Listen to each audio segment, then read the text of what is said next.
1 minute, 30 seconds remaining.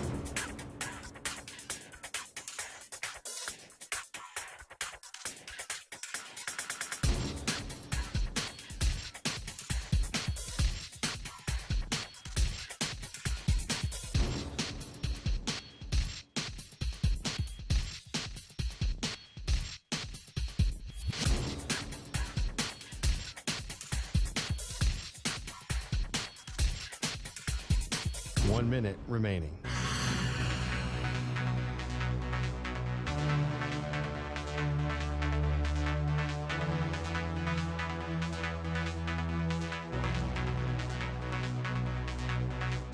Forty-five seconds remaining.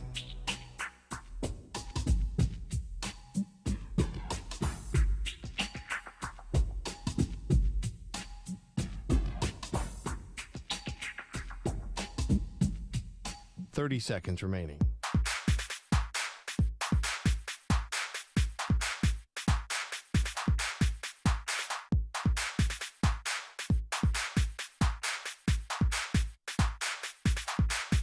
Fifteen seconds.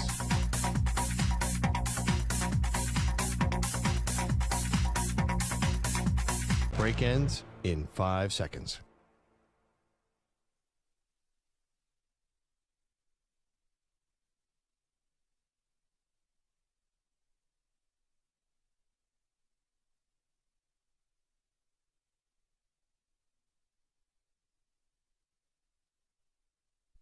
To infinity and beyond. He's live. He's nationwide. This is the Zach Gelb Show.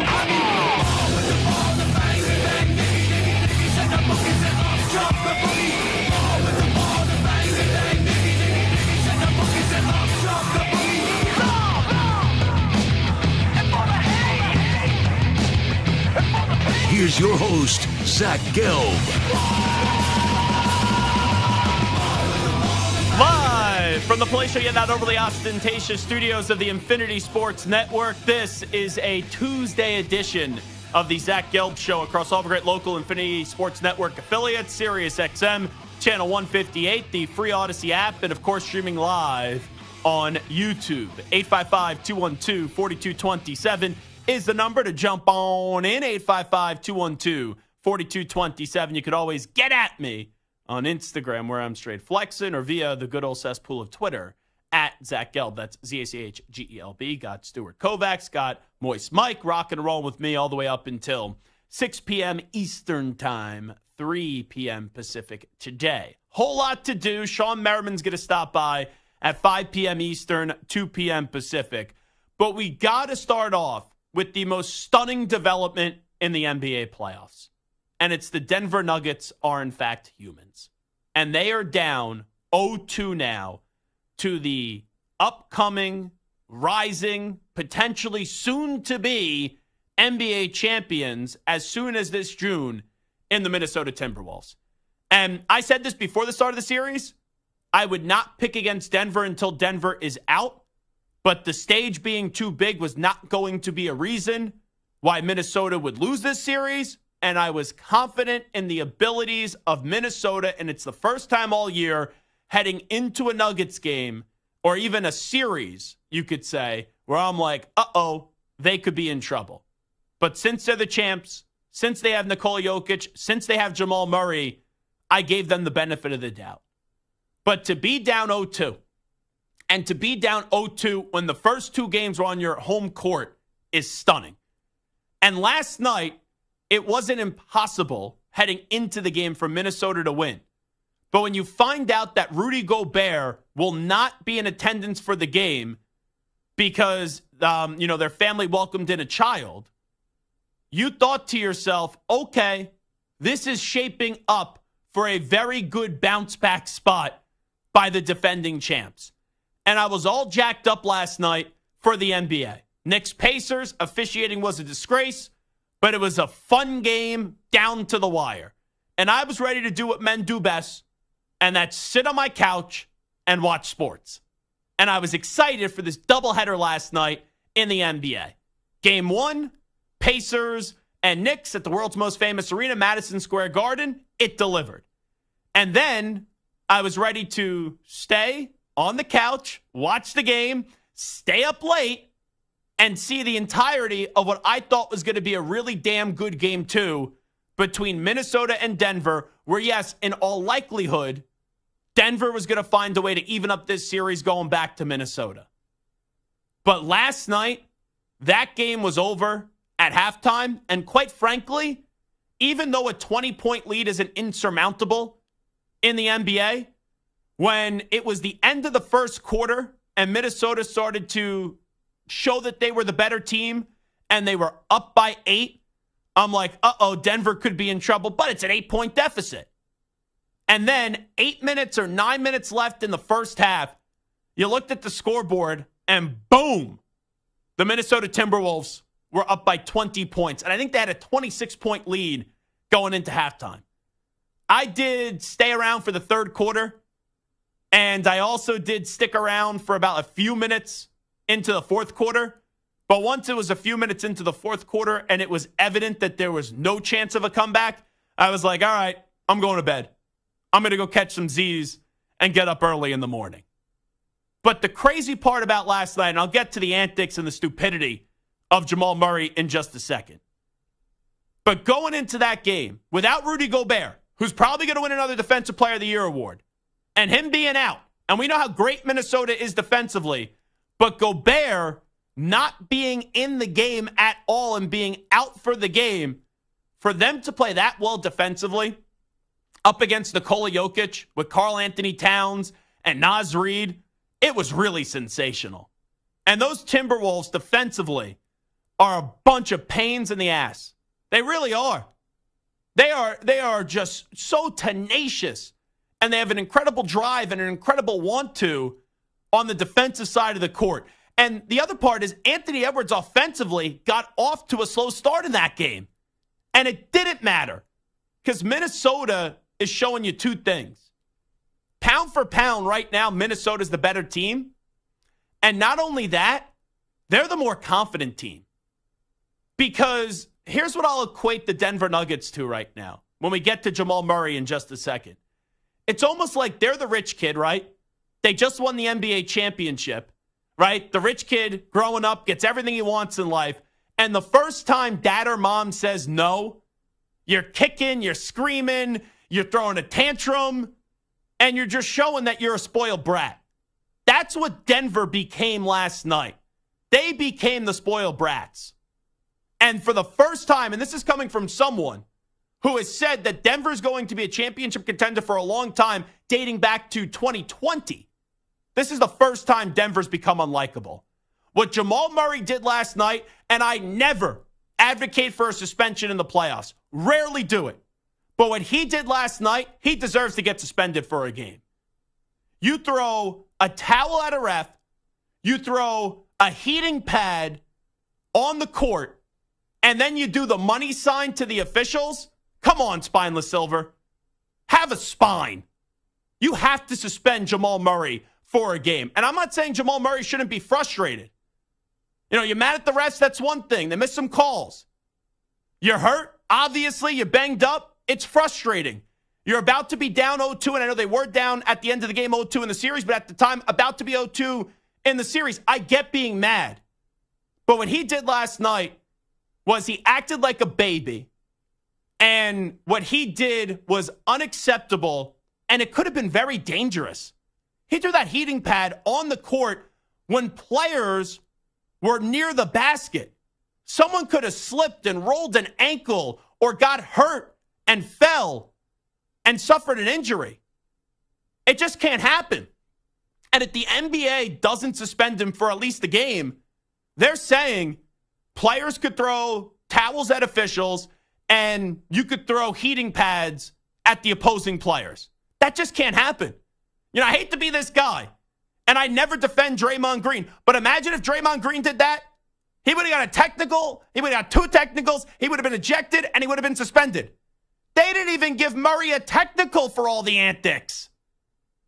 It's wild. You know, Pat Bev, we all freaked out about him earlier in the week, and deservedly so. Imagine if he did that. They would have thrown those guys out of the game instantly. No questions asked. and how no one gave Murray a technical and how Murray was still in the game after all that jackassery that he displayed last night, disgraceful. And I understand you don't like losing. No one likes losing. But you got to know how to handle losing. Because this series shouldn't be over. You're the defending champs. You're down 0-2. It's a race to 4. Yeah, you got punched in the face early on. But their mentality, which is crazy because how confident I was with Denver heading into this postseason, tells me everything I need to know about them right now. Minnesota is mentally tougher. Minnesota looks like they're the team that just won a championship. They are confident. They are toying with Denver. And Denver, for the first time, has no answer, and they're embarrassing themselves. Those antics last night were ridiculous. I don't care where the root of your frustration is, whether it's because of the injury, whether it's because of the officials, whether it's because you were on the verge of going down 0-2. Does not matter. You cannot throw a towel at an official. You cannot throw a heating pad on the court when players are in the vicinity. That just can't happen. And if the NBA doesn't suspend Jamal Murray for at least, well, I'm not saying drop the hammer. I'm not saying suspend him for the rest of the series, but just fining him isn't enough. You need to suspend him for a game. Because then if any other player does something like that, and then you try to suspend that player, you're sitting there saying, well, why the heck did Jamal Murray not get suspended? So a tip of the cap and a job well done and an ass kicking that was by the Minnesota Timberwolves last night. And I know it's only one win that puts them up 2-0 in the series, but it seemed like a lot more than that. Because you got to see a Denver team lose their cool and a series where we went into saying, would Minnesota be ready for the moment? It's Denver who's not ready for the moment. It's Denver that's acting like a bunch of children. It's Denver that doesn't look like they should be on the basketball court with Minnesota. And I know people could say, well, Murray's not 100%. Well, Rudy Gobert wasn't on the court last night. And they still embarrassed you in your own building. The series isn't over because it's a race to 4. But last night felt like the series was over. That's just the way when I was watching about 3 quarters and 3 minutes of that game, that's just a thought that resonated with me. And I never count Denver out. But it feels like last night, Anthony Edwards was laughing in your face. The Minnesota Timberwolves were dominating you, and they embarrassed Denver. And right now, like, why should I expect, outside of their reputation in the past, that Denver has it in them to come back? Why would I think a team that looked like a bunch of babies last night and they didn't know like what hit them in the game and they had to resort to Jamal Murray throwing a heating pad and a towel on the court, why would I think that team's going to come back? That team is rattled. That team is shook. That team just got exposed in the first 2 games. And you see those antics when you don't have a response to what's happening on the court and you know there's nothing you could do to stop them. You know, for 3 years we've been saying, how do you contain Nikola Jokic? How do you slow down the most unstoppable player in the NBA? And Minnesota, they just caused havoc last night without Gobert. Nikola Jokic had 16 points in the game. He looked frustrated. They were ball hawks defensively. They didn't give him a second to breathe. And the motor by Minnesota is just phenomenal. And it all goes back to one player. It all goes back to Anthony Edwards, who's turning into, and I say this in a positive way, the baddest dude in the league. And like, I'll mention the Houston Texans. Like the Texans, their whole franchise changed when they had a player like C.J. Stroud come in and change the mentality. We know Minnesota has had some good players, right? There's a lot more talented players on Minnesota with the Timberwolves than there are the Houston Texans. I get that. But Anthony Edwards is showing you why he was worth the number 1 overall pick. Anthony Edwards is showing you why he's that dude. And I don't use comparisons to Michael Jordan very easily. And no one's saying he is Michael Jordan. Get to an NBA Finals first. Win a championship. But he does have a Michael Jordan mentality. And that, to me, changes an entire organization where you could be in and out of the playoffs, and then he starts to get rolling, and then boom. When you least expect it, they definitely could win a championship this year. I said going into this series, the winner of this series wins the championship. You know, Boston should have an easy road in the Eastern Conference to get to the finals. I don't trust Boston, though. I don't. And no disrespect to OKC or the Mavs, but I look at these two teams. I thought going into last night, I thought going into the series, these are the two best teams in the NBA. And I gave the benefit of the doubt to Denver, as I should. But through these first two games, my oh my, Minnesota is showing you what they did. And I know we could say, oh, it's just the Suns. They're dysfunctional. But what Minnesota did to the Suns were just the appetizers. Those were very delicious, like the pigs in the blankets whenever you go to a wedding. That's what the Phoenix Suns were to the Minnesota Timberwolves. They feasted on them. And now to take a 2-0 lead up against the defending champs, man, you told me they'd beat Phoenix in 4 and then Denver, we'll see how far this goes. Right then, you'd sign for that in a second. But once you do that, and assuming they do that, everyone's then going to be saying they should go win the NBA championship. And that's not a hot take. That's not in the moment. They still got to get 2 more games. But now going back to Minnesota, even with how much respect I have for Denver, does anyone think Denver's taken both in Minnesota? I don't right now. So I feel like this is going to go back to Denver 3-1 in favor of Minnesota. And can Denver win a Game 5 on their home court? Absolutely. But then Minnesota on their home court for a Game 6? At this point, it's tough to see this series going past 6 games. Now, I hope it goes to a Game 7. I want this series to live up to the hype. But what Denver and Jamal Murray specifically displayed to you last night is there are significant problems. And sometimes in sports, there's a great unknown. There's something that's unexpected. We all knew Minnesota was good. But a lot of us didn't know that Minnesota could be great. And what they've done through 6 games, you don't win a championship 6 games in. But what they've done 6 games in, they look great. And right now, they look like they should be the favorites to hoist the Larry O'Brien trophy.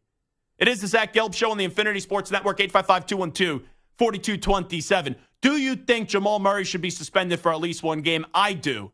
And how much of a chance do you give the Denver Nuggets in coming back and winning 4 games in this series? Also, we have a poll question out there. It's on my Twitter at Zach Gelb. We'll get it out on INF Sportsnet as well. Make sure you contribute. How far will the Minnesota Timberwolves make it this season?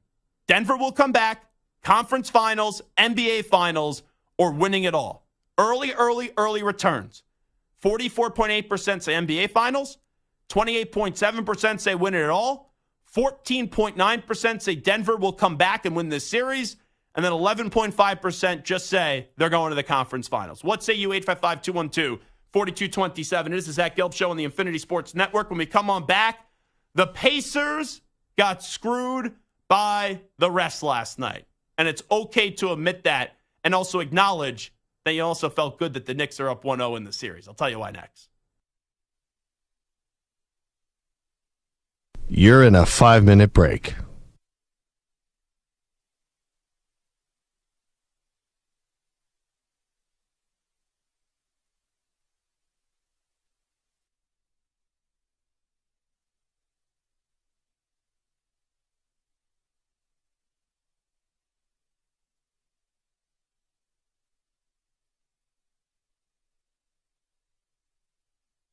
Four minutes, 30 seconds remaining.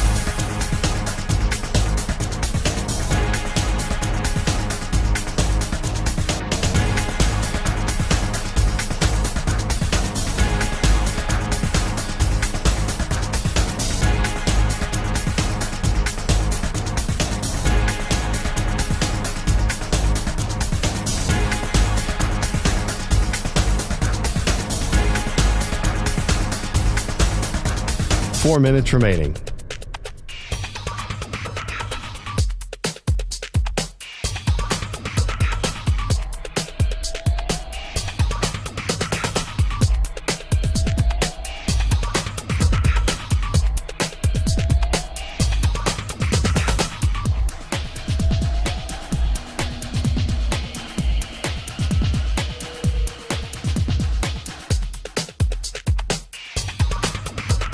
Three minutes, 30 seconds remaining.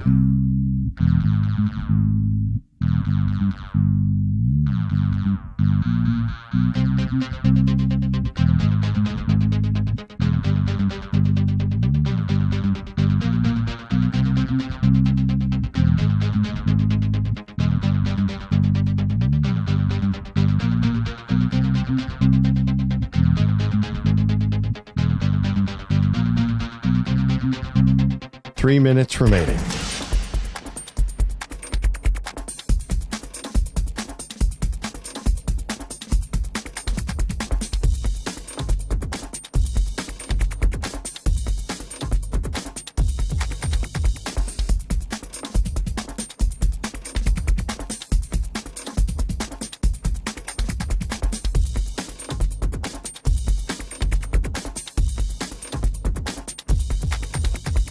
Two minutes, 30 seconds remaining.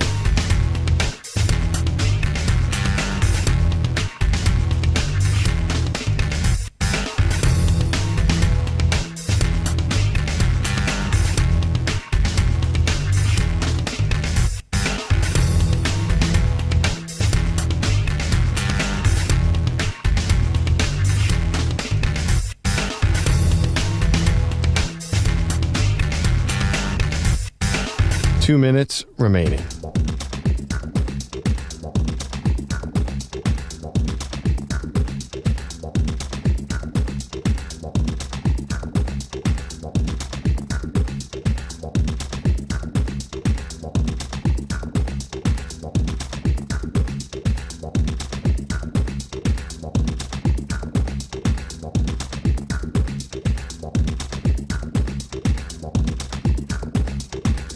One minute, 30 seconds remaining.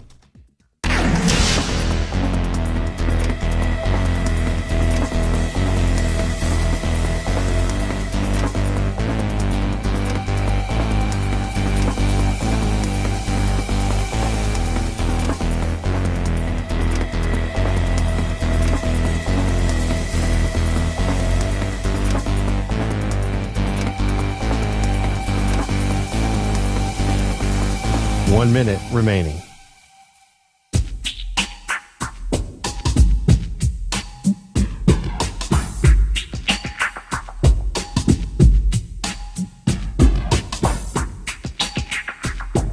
.45 seconds remaining.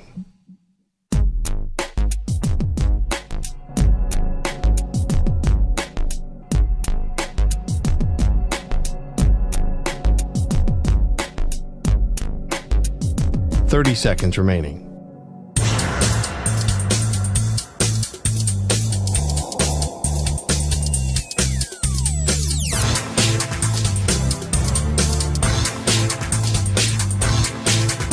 .15 seconds.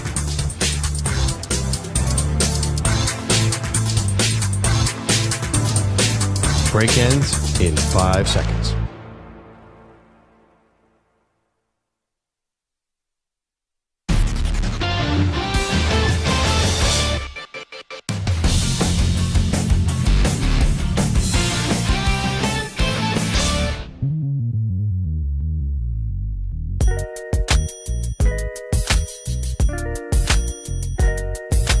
Welcome back to the Infinity Sports Network. I got two messages during the break. It is the Zach Gelb Show on the Infinity Sports Network. One was a tweet from Troy Miller, and he said Murray had a Gelb-level meltdown last night when you don't get calls during a pickup basketball game at the JCC with the towel and heating pack. Let me be clear. I never got a technical foul as a player. Referees, for some reason, adored me because I did the simple thing after the game of thanking the officials, which, like, no kid ever did, but that was the way that I was raised to thank the officials after the game. Since my dad told me to do it and my mom told me to do it, that's what I did. So there was a game once, like 10th grade, where everyone was getting technicals. And I was just like, bleep it. I kind of want to get a technical here if everyone's getting technicals. And I was running my mouth, and the referee wouldn't give me a technical because he knew I had a reputation, even though I would throw some elbows in the paint and, set some hard screens as well. The officials knew I had a reputation of just being a good guy that after the game would thank the officials. Now, I did get a technical foul once, and it was when I was coaching at a summer camp where the referee and I, who was a counselor, didn't always see eye to eye. So I think he had it out for me, and he missed an egregious call. And he's like, how can you see that? That's what he said to me. Because I was like, you missed a foul call. He goes, how can you see that? And I looked at him, I said, I'm 6'4". I could see everything. And the guy said, all right, I had enough of you, and gave me a technical. So never got a technical as a player, only got a technical as a coach. And no, we will not spend the next 2.5 hours saying why, because I coached effectively at a summer camp. I am not putting my name in the running to be the next coach of the Lakers, like Shep would here, because he's coached successfully as a JV coach, I guess, at some high school. I don't know about you guys, Samter and Stu. I kind of want to go to one of Shep's basketball games and see him coach and cover the game. Go to one game and cover it as like a media member and just write up an article or do like a little video commentary and give my analysis on Shep the coach. Or I kind of want to go to the game as a fan and just heckle David Shepard. Like, join the opposing team's like student section or go behind their bench and just heckle Shep and go after Shep throughout the duration of the game. The other message I got was from my buddy David, who said, I'm listening to the show. He's a big Celtics fan. He goes, you're a Celtics hater. He goes, you'll be proven wrong come June. How am I a Celtics hater? First off, I'm wearing like Celtic green today, which you can watch on YouTube. I said the Celtics are going to the finals, but sorry, I'm not slobbering over them 24/7. I'm just saying they won't win the championship. I'm not saying they can't win the championship. Heck, they have an easy road to get to the NBA finals, but why should I believe in them when it matters to win 4 games in the NBA finals? I just put more trust in the Western Conference right now. It's nothing against Boston. It's not that I hate Boston, and I hate the Celtics because I don't. But right now, with the uncertainty with Kristaps Porzingis, who will not play tonight, but I don't even think they need him in this series to beat the Cavs. I would not play him up against the Cavs. I don't think it's crazy or hateful, or I'm being overly critical in saying, oh, Boston's getting to the finals, but then they're going to come up short in the NBA finals. All righty, let's get to the Pacers and the Knicks last night. What a game. Fun. Lived up to the hype. I'll start off with a compliment to the Knicks. DiVincenzo, awesome. Jalen Brunson. This guy's having Michael Jordan stats now, 40 points each and every night. Josh Hart. How about the motor on that guy? How many times does that dude get an offensive rebound and it's just because of hustle? It is incredible. The Nova Knicks are sensational with that trio. And who would have ever thought they'd be this good in the association where Dante DiVincenzo could kill you on the defensive end. He could kill you shooting threes. He could be high flying and dunking the basketball. And I thought he was the second biggest player for the Knicks heading into this series. Josh Hart is all heart, pun intended. And then you get to Jalen Brunson.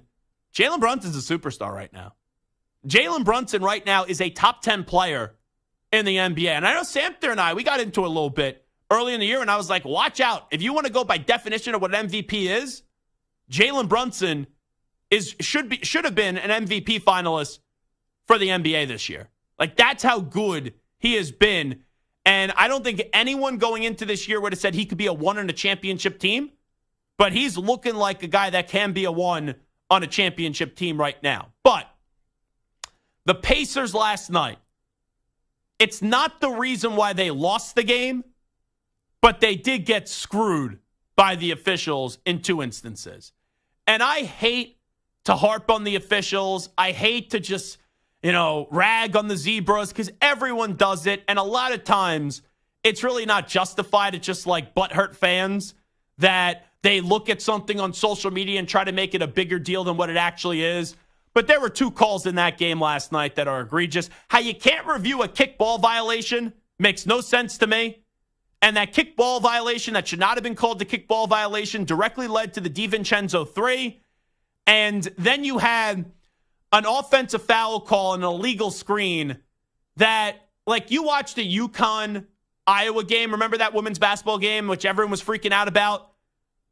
Like, there at least was good contact there. I didn't think it should have been called in that moment. But last night, that is as soft as an illegal screen call as you're going to see.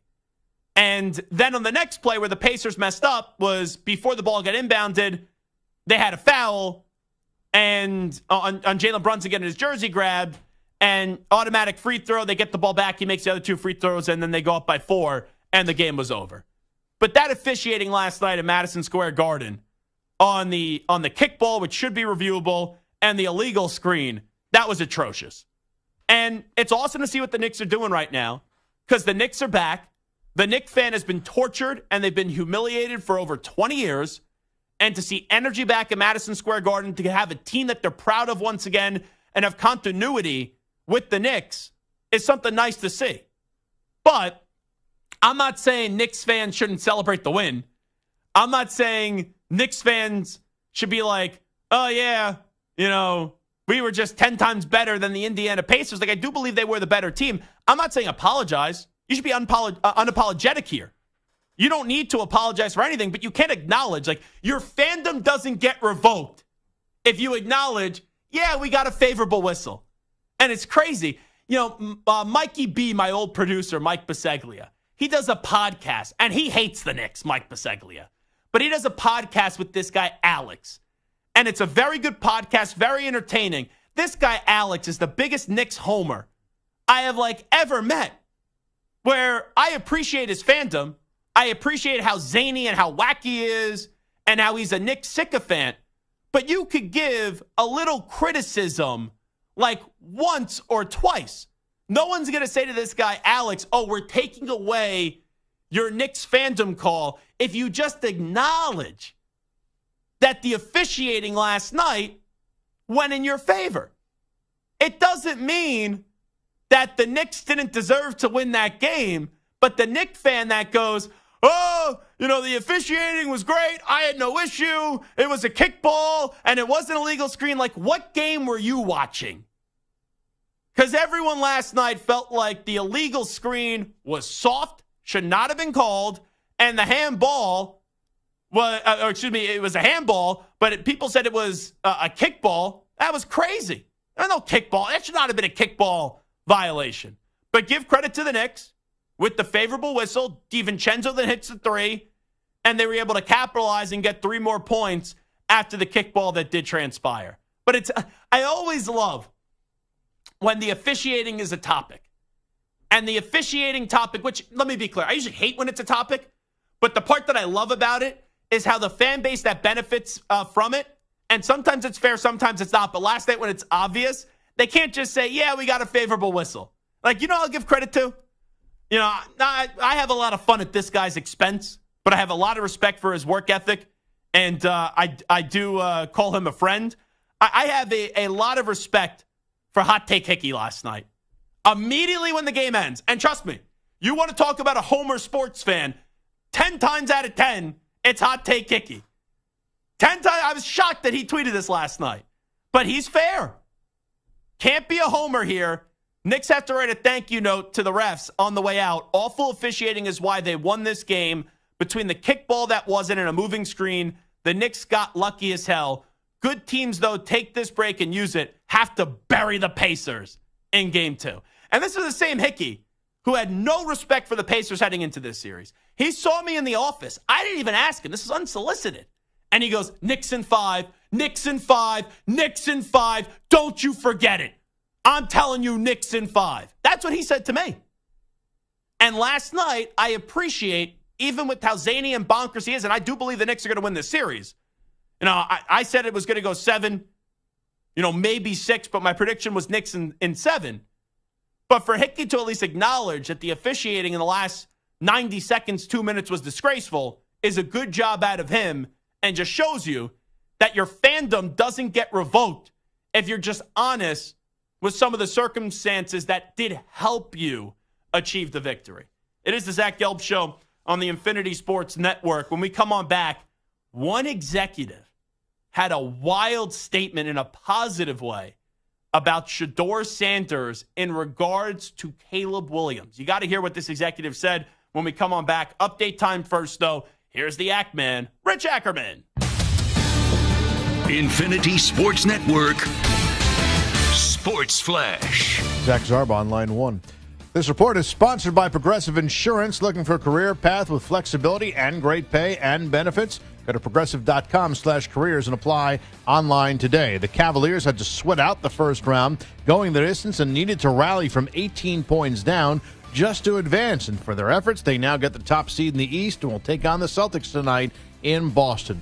The Celtics 37-4 at home in the regular season. They got past the Heat in 5 games, and Donovan Mitchell looking forward to the challenge. It's going to be fun. I'm excited. I feel like this was a great test for us mentally, physically. First of all, I got to give a shout out to the Cleveland fans, man. That was crazy. It's just a lot of fun playing playoff basketball. I have no doubt Boston will be just as loud.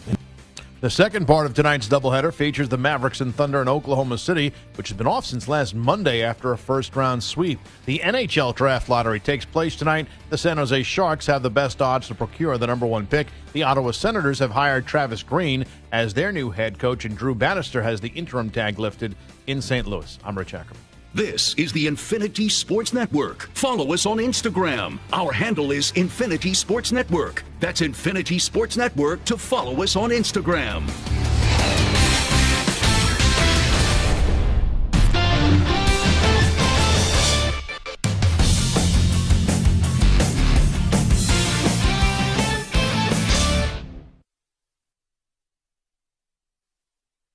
You're in a 5-minute break.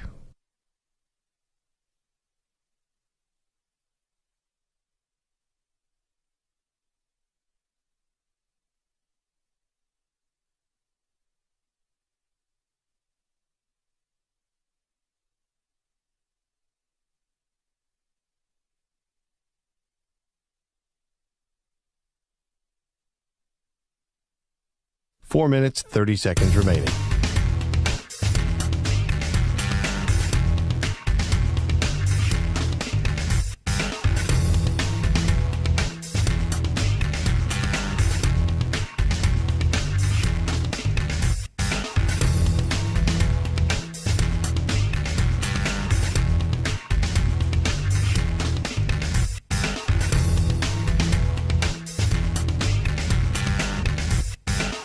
Four minutes remaining.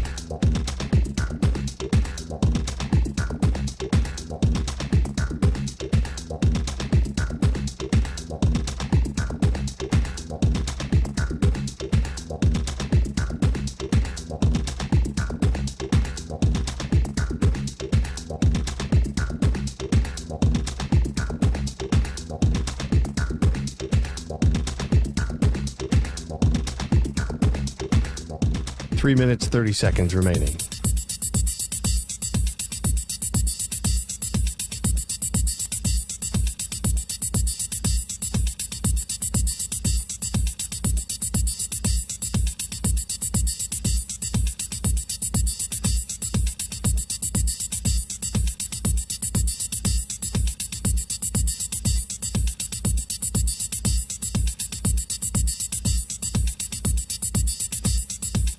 Three minutes remaining.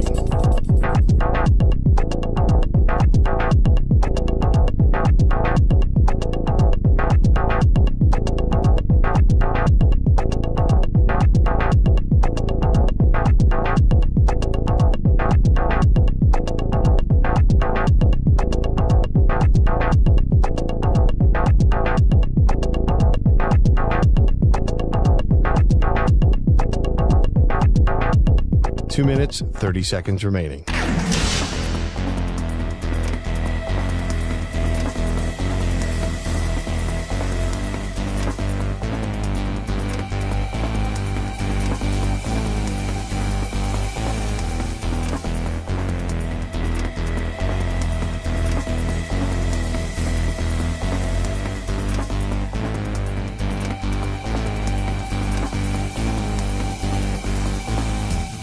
Two minutes remaining.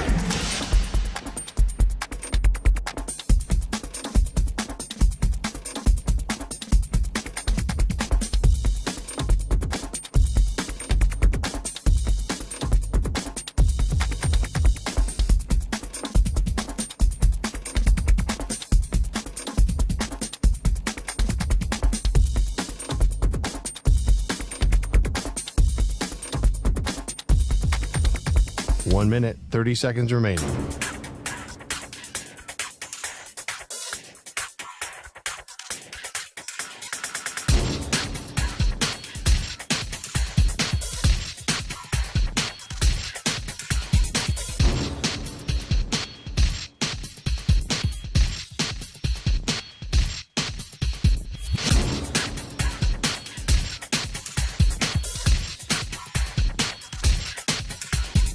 One minute remaining.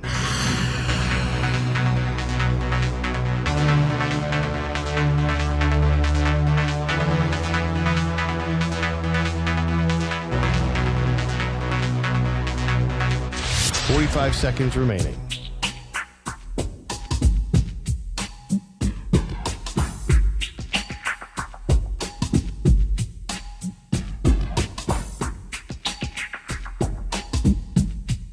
Thirty seconds remaining.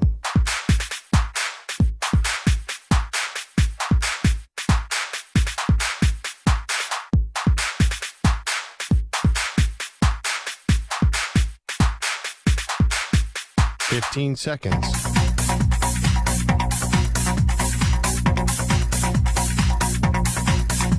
Break ends in 5 seconds.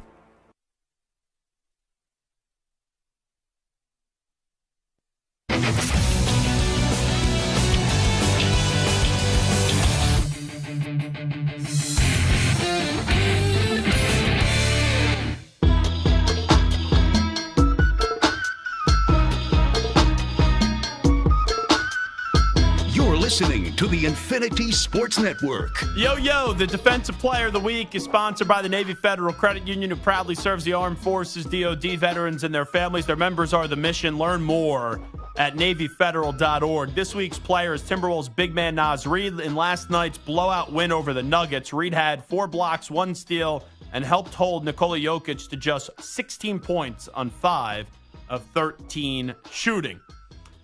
We did open the show talking about that Nuggets and Timberwolves game, the stunning development of the NBA playoffs, which has been Minnesota taking a 2-0 lead in round 2 on Denver's court, as this series now shifts back to cold like Minnesota, and the Minnesota Timberwolves are red hot with a 2-0 lead. But last night was an ass-kicking. Last night was a statement delivered that Denver can't just walk in the park against this team, that Denver clearly, and sometimes hubris, the overconfidence that leads to one's downfall, is a thing.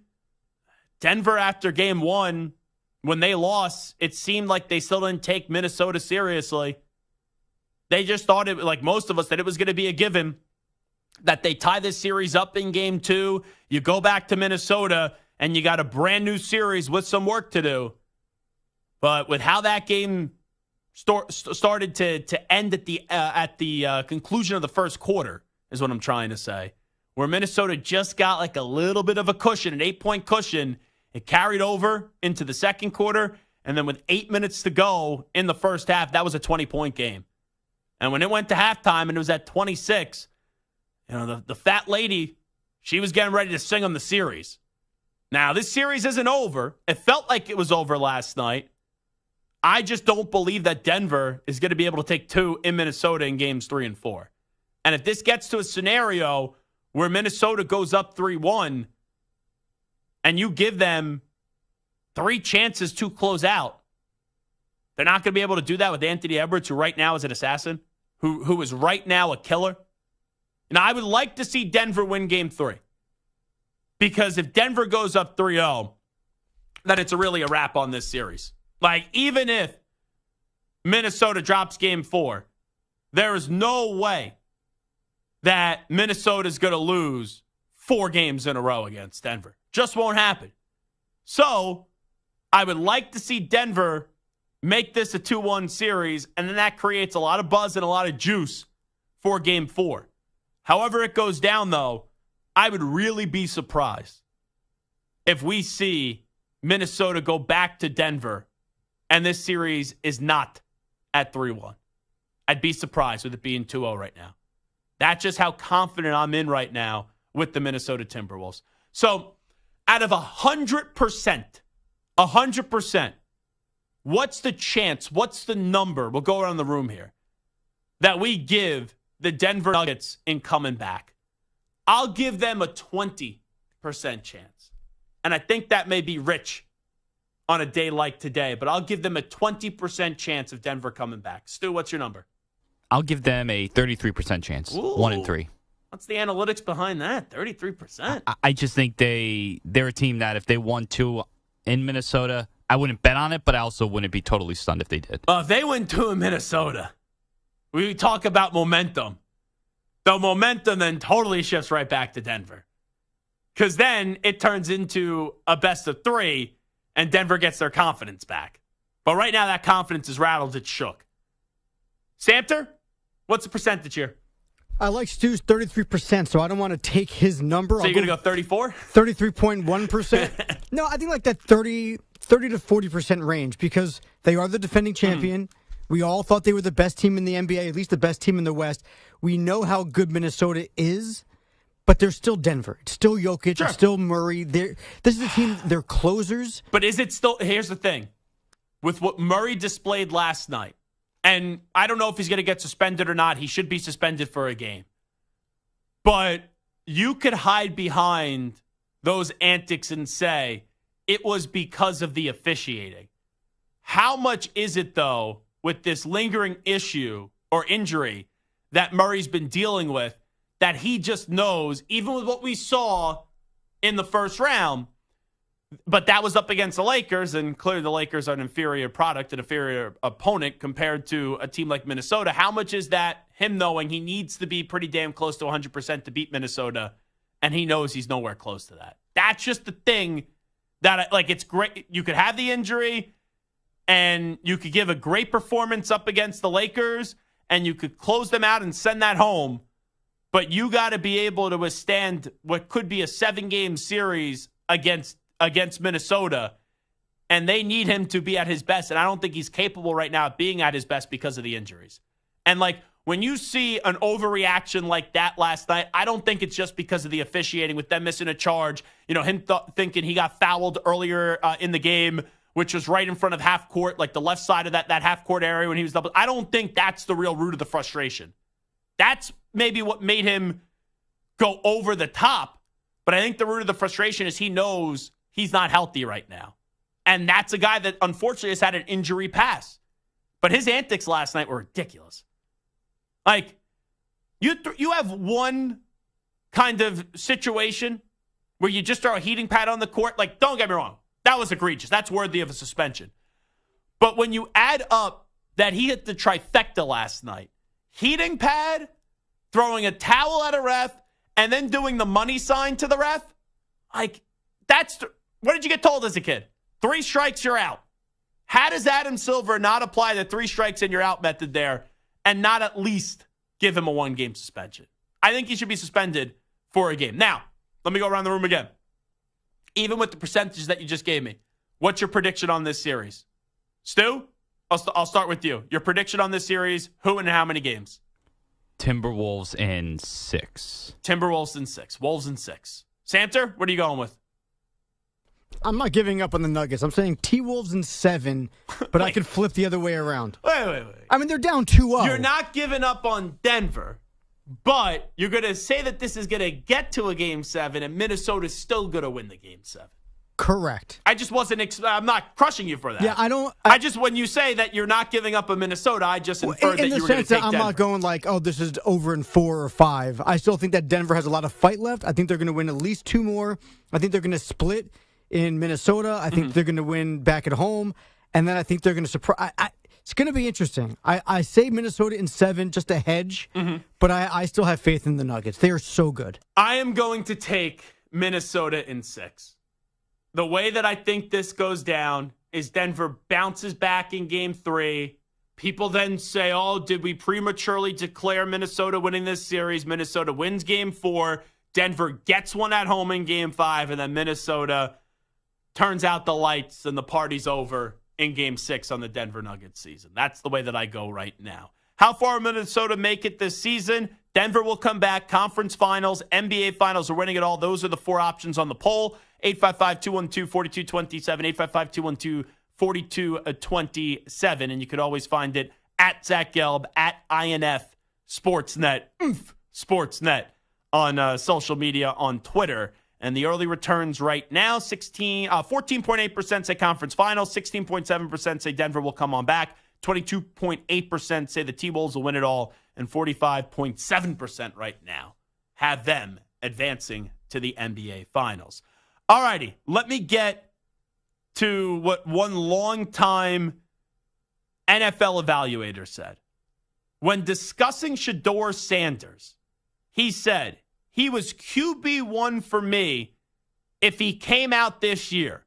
That is what a longtime NFL evaluator told the Washington Post. You have to manage him a little differently, and Deion is going to be heavily involved, so you have to be prepared to deal with that bull bleep. You know, they use the word there in the article.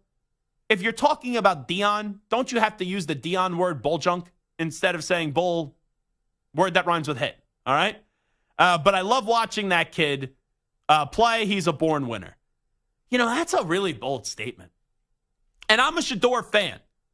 Like, I think this time next year, we're going to be talking about Shedeur Carson Beck as the number 1 quarterback off the board. You could also throw maybe Jalen Milroe in that mix. Maybe you could throw Quinn Ewers as well. But I do think the 2 best NFL prospects when it comes to quarterback right now, if you had to do an early preview of the 2025 NFL Draft, is Carson Beck and Shedeur Sanders. But the quote was from this longtime NFL evaluator to the Washington Post that Shedeur would have been QB1 if he came out this past draft. So you want to tell me that you like Shedeur Sanders over Michael Penix Jr., J.J. McCarthy, Bo Nix? Like, I could give you that. You know, you want to tell me you like Shedeur Sanders over Drake May even? I could give you that. But when we talk about Jaden Daniels and Caleb Williams, how can you say that Shedeur would have been in front of those guys? You want to tell me Jaden Daniels? Okay, don't love it. But Jaden Daniels has won a Heisman. Jaden Daniels last year threw for 40 touchdowns and ran for 1,100 yards. And Caleb Williams, the last 2 years, he has been a great individual quarterback that 2 years ago won a Heisman. And this year, outside the Notre Dame game, he was great. His defense just stunk. Like, I like Shedeur. I like the idea of Shedeur. Mobile quarterback, has great mobility, big arm, cerebral, comes from a football family, a legendary football family. Like, there's a lot that you could sell me on with Shedeur Sanders. And part of it you could say, his offensive line was garbage this past year at Colorado. But to say that this guy should have been the number 1 overall pick in front of Daniels and Williams, who, by the way, Jaden Daniels wasn't in an SEC championship game this year, to be fair. And Caleb Williams and USC didn't even sniff a college football playoff spot or a Pac-12 championship this year. But they didn't start the year off, both those players, 3-0, and then only won 1 game down the stretch. Like, I get it. Colorado's team was not good. The line stunk. And if you're not built properly in the trenches, you're going to get killed as a quarterback. But if you would have been in front of those guys, you couldn't win 2 more games down the stretch. You couldn't win an extra game down the stretch. and get you to 5? Like, I'm setting a low bar there. I think Shador is going to be one of the first 2 quarterbacks taken next year. But to say already that he would have been QB1, like, maybe forget Jaden Daniels, but I can't. But just for bare minimum over Caleb Williams, I can't say those words. Those words just don't come out of my mouth, and I don't get the evaluation. Like, I get the things to like about Shador, but he's got to prove it more. He's played 3 years of college football. There's a lot of tape. But to say that he should have been drafted in front of Caleb Williams, I can't go there. And I just don't see how you do go there. It is the Zach Gelb Show on the Infinity Sports Network. We will take a timeout. When we come on back, let's do this. We will update you on some of the biggest stories in the world of sports with some audio. We have a loaded news brief today. Mac Brown you hear from, Jeff Ross, Rick Carlisle, even Patrick Beverley. Did he take ownership for his antics? So we will do a news brief on the other side. It is the Zach Gelb Show, back in 5.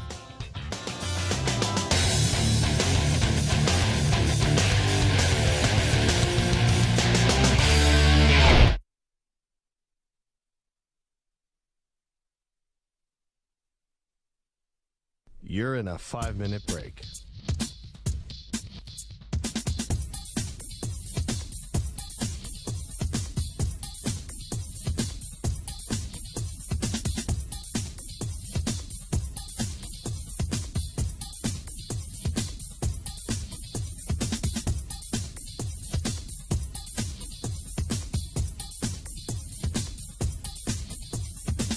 Four minutes, 30 seconds remaining.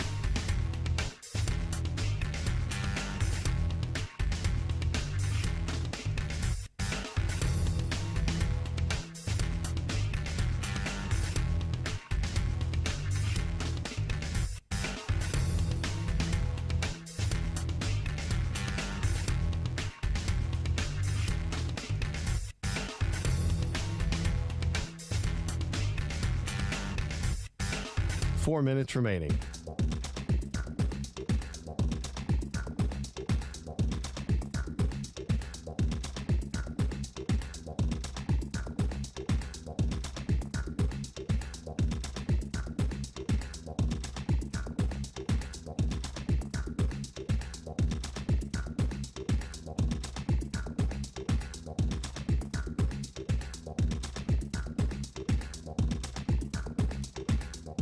Three minutes, 30 seconds remaining.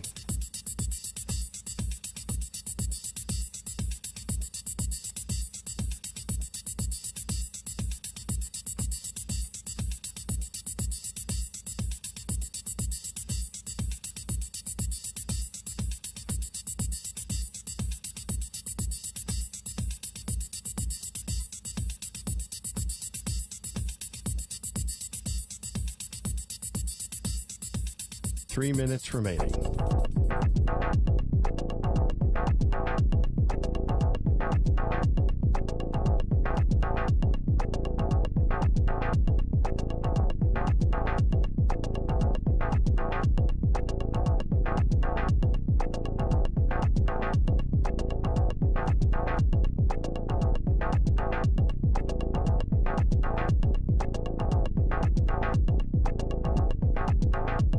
Two minutes, 30 seconds remaining.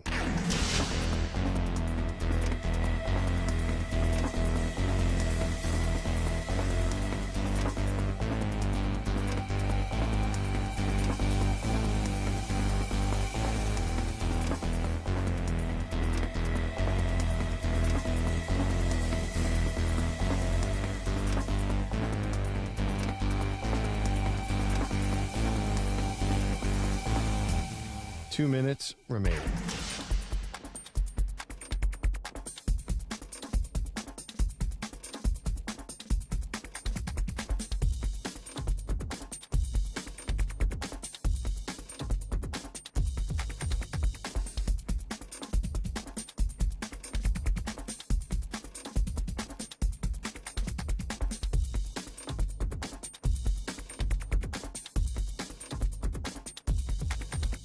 One minute, 30 seconds remaining.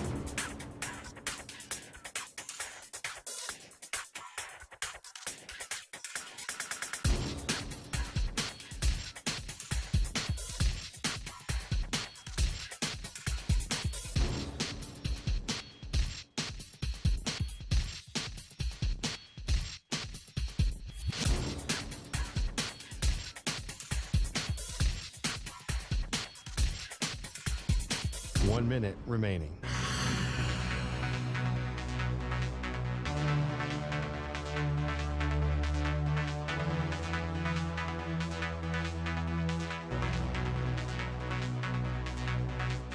Forty-five seconds remaining.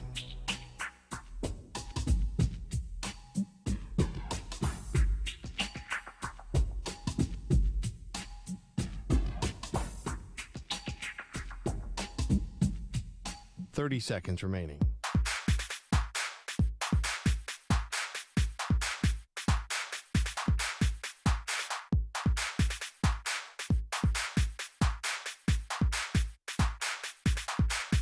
Fifteen seconds.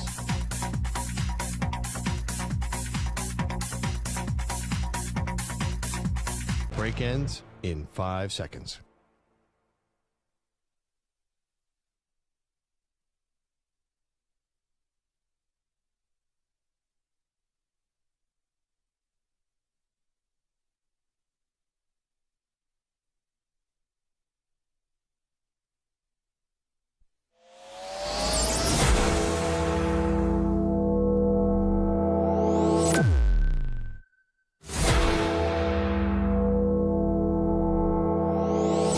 Infinity and beyond. He's live. He's nationwide. This is the Zach Gelb Show.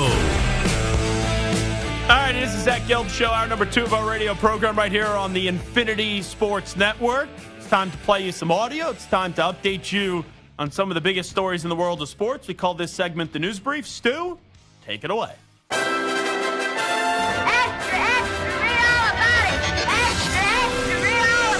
Time for your daily news brief. We get you caught up on the rumors, reports, and reconnaissance from the day in sports.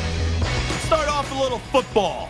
This is Mack Brown, the legendary football coach with Texas, now back, obviously, the last few years with UNC with the Tar Heels. He coached Drake May the last few years. And this is Mack Brown on Drake May with the Pats. This courtesy of Jones and Mego with Arcan on WEEI. He's got everything. Again, he's tall. He's a good decision maker. He's a good game manager. He is harder on himself than fans or coaches will be.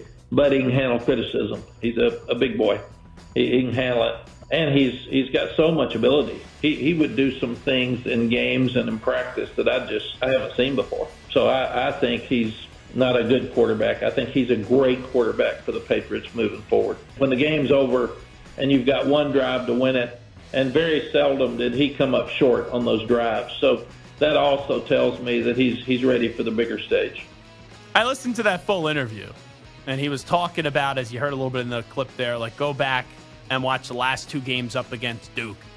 And that shows you everything you need to know for Drake May. And no offense, Mack Brown. I know UNC Duke is very big in basketball. I don't think it ever really gets referenced when it comes to football. That's not what tells me that someone's going to be a franchise quarterback. And I appreciate someone extending a game. And Mack Brown was like, yeah, he took him down the field. And I'm like, oh, he took him length of the field for a touchdown. This is going to be great. He's like, they settled for a field goal. And that got the game into overtime. Like, yeah, you'd rather continue the game. But I thought when you were gassing him up that it was going to be for a touchdown just the way that he was setting it up. Now, I'm in a weird spot because I've never been in this spot before. After having the GOAT for 20-something years in Tom Brady. And you knew, like, Mac Jones, you thought maybe he could be good, but you never thought he was going to be great. Like, this guy has the ceiling in Drake May of being great. And for a few months, I wanted no part of him. Then I accepted the reality and warmed up to it and started to say, okay, you got to improve the team and then get him on the field. I said before the draft that if they didn't find a way to get Brandon Ayuk or Deebo Samuel, that he probably shouldn't play until late November. I wonder when it's going to occur, whether it's in the next few weeks, whether it's this summer, or early on in the season, while I'll be sitting here on the radio yelling and imploring the Pats to put Drake May on the field. Because, like, Drake May is a present that's all wrapped up, and you're waiting to give the present out. But you're, like, holding the present in your repertoire for the right moment. And I still don't know when the right moment is. Like, in theory, I could say late November, but I don't think that's realistic. And I wonder when I'm going to say it's time to unwrap the present of Drake May for my football team. in the aftermath of the Brady roast. By the way, I saw Gisele Bündchen today. That reportedly, Gisele Bündchen is deeply disappointed by all the references of her divorce during the Netflix The Greatest Roast of All Time with Tom Brady on Sunday. Like, Gisele, give me a break. Like, I understand your children have to see some of the joke. Your children have to see that. But, like, they're allegations.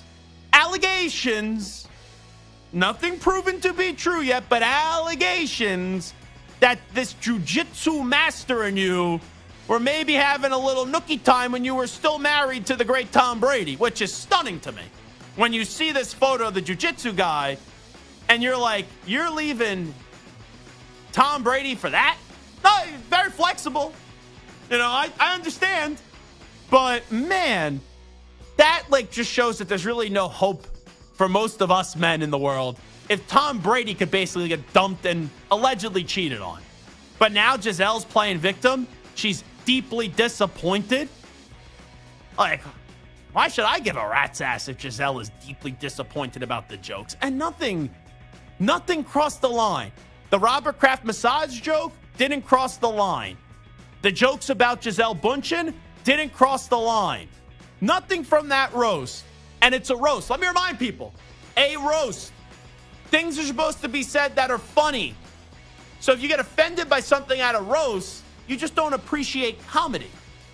It'd be like if I went to a Comedy Cellar, which I love to do here in New York City, and I never get the people that when a funny joke is made, they're like, ooh, that crossed the line. You're in front of a bunch of dirty, filthy comedians. You know, I understand the players, everything, they are comedians and that, but most of the people telling the jokes are comedians. So you shouldn't get offended by anything. But one of the big points of argument, something that's been argued afterwards, has been, was Tom Brady actually annoyed at Jeff Ross when Jeff Ross made that massage joke with Robert Kraft, and he's like, oh, don't say that. We have two different stories here. Let's start with one of the comedians, Nikki Glazer. Was Brady's reaction to the Kraft joke real? This was on the Howard Stern show. I believe that was for real, because I think there was a vibe that Robert Kraft is kind of like a dad figure to Tom. He doesn't want to sit there and listen to all these jokes about him, so maybe he wouldn't show. Right. And so, I was surprised when Jeff made that joke, but I do think that Tom actually was looking out for him. And I don't think Jeff would, I hope he wouldn't mind me saying, like, yeah, afterwards he was a little like, was that too, like, he was a little bit worried. I mean, we have consciences about these things. You know, afterwards we go, did that really hurt his feelings? And I go, no, he had to do it performatively for Robert, I'm sure, but I'm sure it was not an issue that Jeff is going to hear about today or anything like that. Let's go to Jeff Ross, the source himself on the Rich Eisen show. Was Brady really pissed about you making a crack towards a massage joke? Come on. No? Come on. No? No way. No way. Because he came up, he said, knock that S off, Jeff. He's having fun. Okay, good. Fantastic. Fun, it's like, that's his dad, that's like, Robert Kraft is like a father figure to him, he was just showing his love for Robert Kraft, and Robert Kraft loved it. We had a great talk afterwards, and he was so happy that I gave him a shout out and a salute. It was beautiful. Let's go around the room here. Stu, was Brady genuinely upset? I think he was, yes. Samter, was Brady genuinely upset? Yes. I know people are going to call me a Brady homer. I think it was more show. Because I think he thought he had to defend Robert Kraft there, because that's like the most sensitive topic when it comes to the whole Robert Kraft situation. But if he was actually angry, don't you think you would have seen Brady be like a little bit more emphatic there? It was like the lamest, like, hey, don't say that bleep again. It's kind of like when a child curses in front of their mother. And the dad's like, yeah, I've heard worse, but don't say that bleep again in front of your mother. You have to say it, but I don't think it's actually the father being upset. I mean, he's on live national, Netflix, whatever. Yeah, he's TV, on a streaming, live whatever you want to call it. Yeah. You can see as soon as Jeff Ross says that, Brady moves around in his chair uncomfortably. and it looks like he's going to get up. Then they pan off of him, and they show Jeff Ross in the close-up, and then Brady comes in. Brady, as soon as he heard that joke, was ready to pounce. Here's the thing. Brady's not funny. If Brady was funny, this is what he would have done. Keep my owner's name out your bleeping mouth, and then mock slap Jeff Ross. That's what he should have done in the moment. Let's go to Rick Carr. Oh, by the way, Moist Pork makes a great point. I said it gives us no hope that Giselle left Tom Brady for the jiu-jitsu master. Because, like, if Tom Brady could get allegedly cheated on, what does that say about the rest of us? It actually, according to Moist Pork, does give us hope. Because it gives the average man a big boost. I never even thought about it that way. Like, it's one of the few times where, like, the good-looking golden boy quarterback doesn't get his way. And, you know, I'm not saying that this guy is, like, below average or whatever, but, like, he's like an average dude, right? Compared to the Tom Brady circles. So it does give us a little bit of hope. Gives us all hope. It was like Kevin Federline, right? Like the backup dancer for Britney Spears, you know, takes her away from Justin Timberlake. Like, that gave me hope back in the day. So this is kind of another one of those, maybe. That was like Samter's moment. Like, remember in the movie with Lil Bow Wow and Like Mike where he's tying the shoes? No, I don't remember that at all. You never saw that movie? No. Are you being serious? Little Bow Wow? No. You never seen that movie? Never. Never will. That looked awful. Like Mike, you never seen that? Oh. Now, I forget who it's... Who's the... Yeah, Calvin Cambridge is played by Bow Wow in that movie. No, you're probably right. I've never seen it. Mm-hmm. Stu, that's a great movie. Like Mike, have you seen it? I'm someone who have seen like no movies, and I've seen that movie. Okay. Yeah. So I don't know if that's good or bad for it, but I've seen it. Is Jonathan Lipnicki in that movie? I could be wrong. Yeah, he is. But Jonathan Lipnicki, I used to have blonde hair when I was younger, and I had like the Jonathan Lipnicki glasses. And Jonathan Lipnicki, he was the kid. What's the Agent movie again? Jerry Maguire. Jerry Maguire, great movie. Show me the human the hair money. weighs 8 pounds. Show me the money. I was once often confused, which I don't see it at all. I can see it. But Jonathan Lipnicki. I can see it. As a kid. Like, had a fat face, round glasses, blonde hair. A lot of people thought I was Jonathan Lipnicki. I need to see a Zach Gelb baby picture to kind of get the full view, but I can see it. You've never seen Like Mike? Now, here's the thing. You've never seen it? No, and I never will. It looks awful. It's a great movie. Okay, what year did it come out? I don't know. All right, so I'm assuming... 2002, July 3rd, 2002. Okay, I was 22 at the time. That's a kid's movie for, like, little kids watching sports. In 2002, you were what? 8? 9? Younger. Yeah, so, like, for you, that was your demographic. No. I'll in make you the 2002, comparison. that was not my movie. What was the Sandler movie that came out that was shot at Temple with Anthony Edwards in it? Hustle. That was, like, Stu, did you see Hustle? I did, yes. Would you make the comparison that was Hustle before Hustle? Mike, with the little kid Dude, can dunk like a basketball every is like NBA Hustle, which is an actual movie about scouting international players and playing in the NBA? Dirk Nowitzki, Jason Kidd, yeah, it's Steve Space Nash, Jam. Allen Iverson, It's they Space were all Jam. in it. It's not Hustle. Did you not it's like Space Jam? Yeah, but I was a kid when I saw Space Jam. I'm sorry. Samter, you have to see Like Mike. I refuse. I'm actually stumped. Like, I'm not even... I hate the radio host It's like telling me to watch Air Bud. I hate Air Bud. Great movie. Oh, my God. I hate the radio host that goes, how have you never seen this movie? But how have you never seen this movie? Like, Bill Ryder. We're arguing about, like, we're not talking about Field of Dreams or Rudy. Did you like Angels in the Outfield? Yeah, but I was a kid when that came out. That's a great movie regardless, Angels in the Outfield. Come on! No chance I would ever see Like Mike. And first of all, Angels in the Outfield was not a great movie. Of all the kids' baseball movies, that's probably the worst one. Rookie of the Year was better. Little Big League was better. Angels in the Outfield was a good movie. It was fine. Did you not like Air Bud? No. When that nasty owner tries to get the puppy with I like the Air Up There. That's a good basketball movie. You ever see the Air Up There? No. With Kevin Bacon, where he goes to Africa to scout this superstar player who's like hidden in some African tribe. Awesome movie. And then he brings him to college basketball. Did you see Blue Chips? Friends of the program. Blue Chips and The Program are two of my favorite sports movies of all time. Those are great movies. Those are legitimately good sports movies. I'm honestly beside myself. Mike is the equivalent of Little Big League. No, it's a kid's movie. I love how emphatic you are about something that you have never even heard of, you've never even seen. I've heard of it. You heard of it? I just said it 6 minutes ago. You had no clue what I was talking about. It was like if I was speaking a different language to you. No. I was shocked that you were bringing up that movie. I was like Mike, that movie? Of course I know that one with Little Bow Wow. I've but noticed I've never something seen it because here. it looks awful. It looks terrible. I've noticed something here. Producers here, when they are wrong, they just double and triple and quadruple down. It's okay in radio to say you're wrong. You've never seen it. Yes. How can you say it sucks when you've never seen it? Okay, so you're the person that goes, oh, that meal looks disgusting. It sucks, but you've never tried it. You can't say something sucks until you try it. I'm not saying that it sucks. I'm saying I'll never see it because it looks awful. It looks like you are awful, saying it sucks then. Yeah, it looks like it's terrible. A little kid who can play NBA basketball, it just looks awful. Terrible. Awful. Hey, Stu, do me a favor. Tony Realia. Mute his mic. Rick Carlisle on the refs in Game 1 versus the Knicks. I don't want to talk about the officiating. We're not expecting to get calls in here. It'd be nice if they laid off that one, but they didn't. So, that's just the way it goes. I mean, we challenged it, they reviewed it, they got a bunch of people in New Jersey that agreed with them, so that's just the way it goes.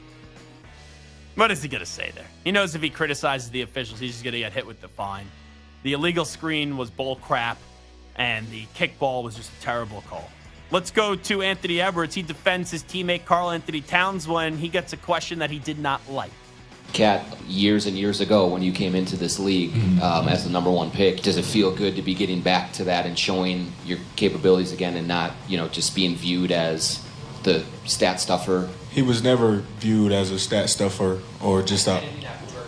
No, I know that. I'm just saying he was never viewed as that. Especially when I got here, I always thought he was a great defensive player. He just had to put his mind to it. And when Finchy got here, man, Finchy put emphasis on, and Cat, if we want to go somewhere, we got to defend. And like he said, that's the head of the snake. And hearing that from him, it pushed Cat, man. And I tell Cat, we need you to defend. Corliss tell Cat, we need you to defend the whole team. And, ever since he been back this whole year, man, since he been at the 4, he been defending his ass off. So he's been playing great, and we hope he continues to do it. Karl Anthony Towns, I think, was always someone that we said, okay, could be a top 10 player, is really good, but it felt like he was missing something. And now it's nice to see in a moment like last night where all the attention was going to Anthony Edwards, Karl Anthony Towns really did set the tone to that game, especially with Rudy Gobert out of the lineup. Here is Chris Finch, the coach of the Minnesota Timberwolves, on Jamal Murray throwing a heat pack on the court last night. I didn't actually see it happen, but when it was explained to me, the referees didn't see it either, so they're not able to issue a technical unless they see it. We tried to impress upon them that there probably aren't many fans in the building that have a heat pack, so it probably had to come from the bench, which they found logical.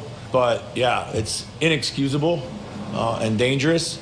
I'm sure it was just a mistake and an oversight. I'm sure there was nothing intentional by the officiating at all, but certainly can't allow that to happen. It's amazing how there was no punitive action on the court last night for Jamal Murray when he threw a towel at a ref and threw a heat pack on the court as well. That's just crazy to me. And even doing the money sign, too, to the officials. He's got to get a game suspension. I'll play you two more. Here's Nikola Jokic. How about coming back from down 0-2 and winning 4 more games in this series? What do you say?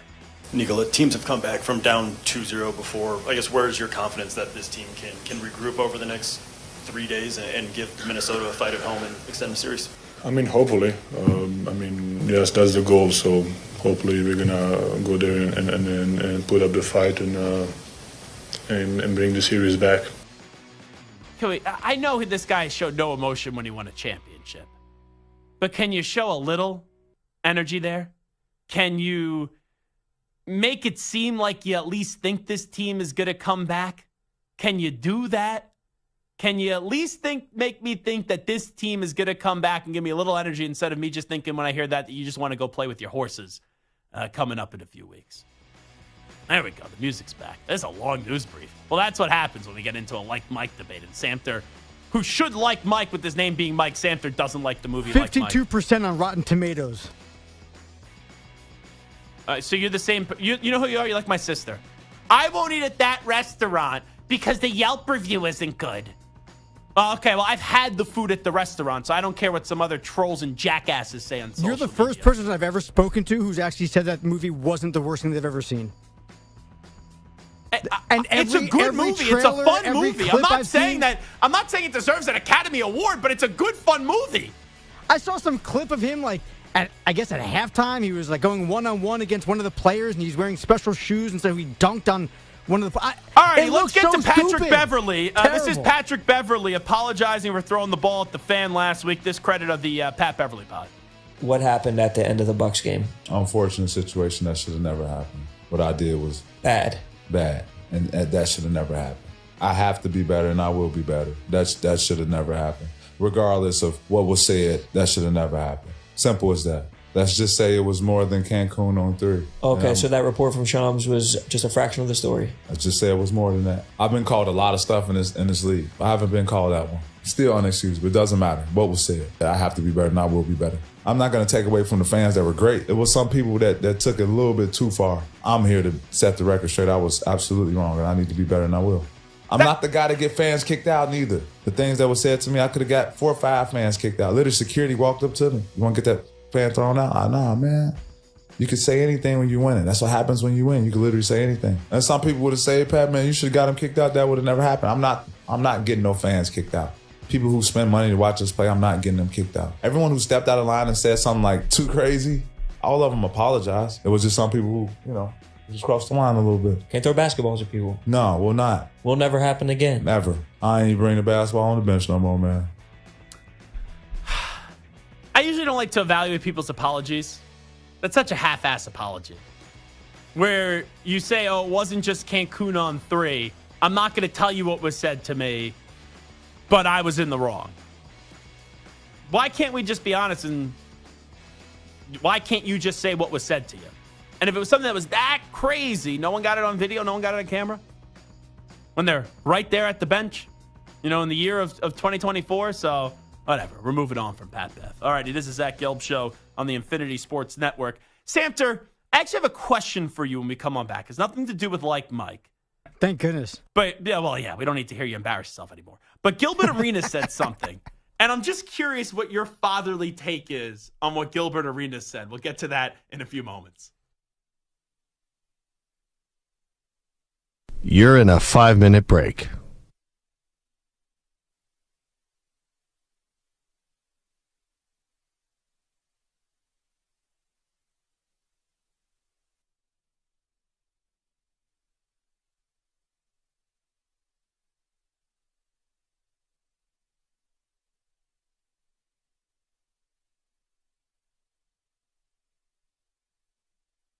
Four minutes, 30 seconds remaining.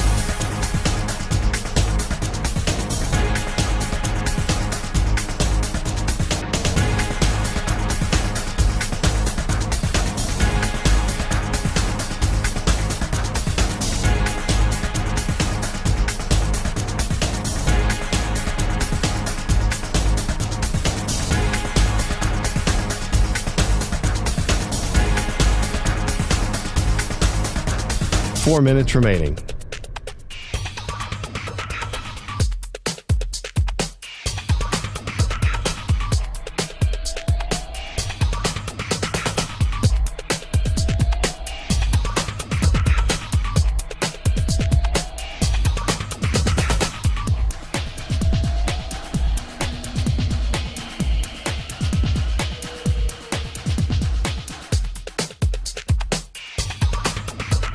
Three minutes, 30 seconds remaining.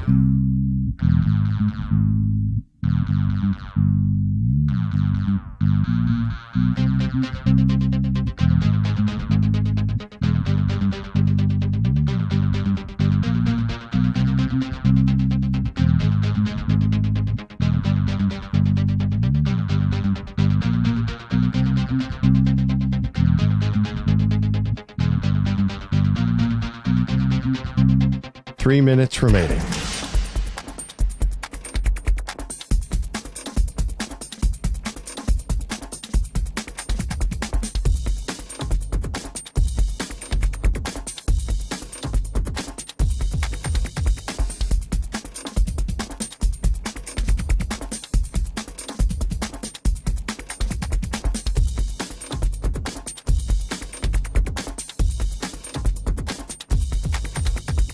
Two minutes, 30 seconds remaining.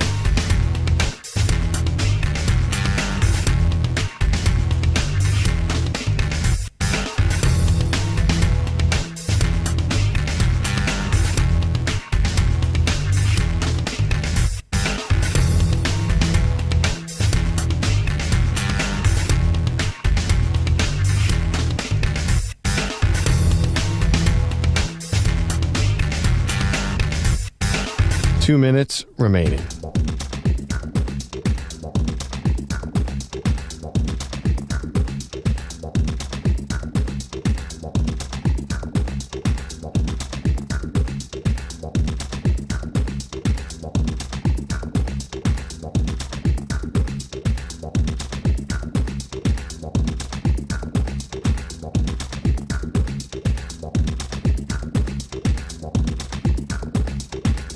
One minute, 30 seconds remaining.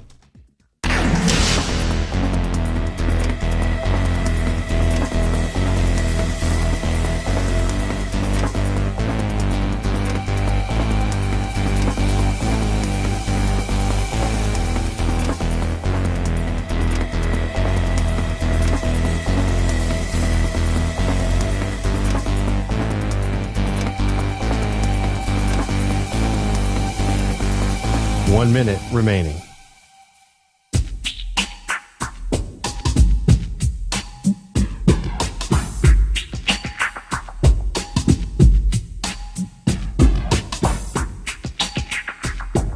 .45 seconds remaining.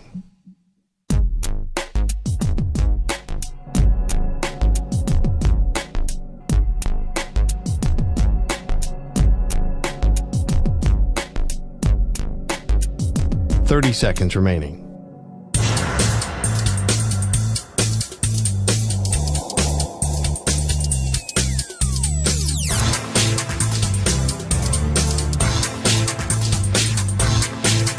.15 seconds.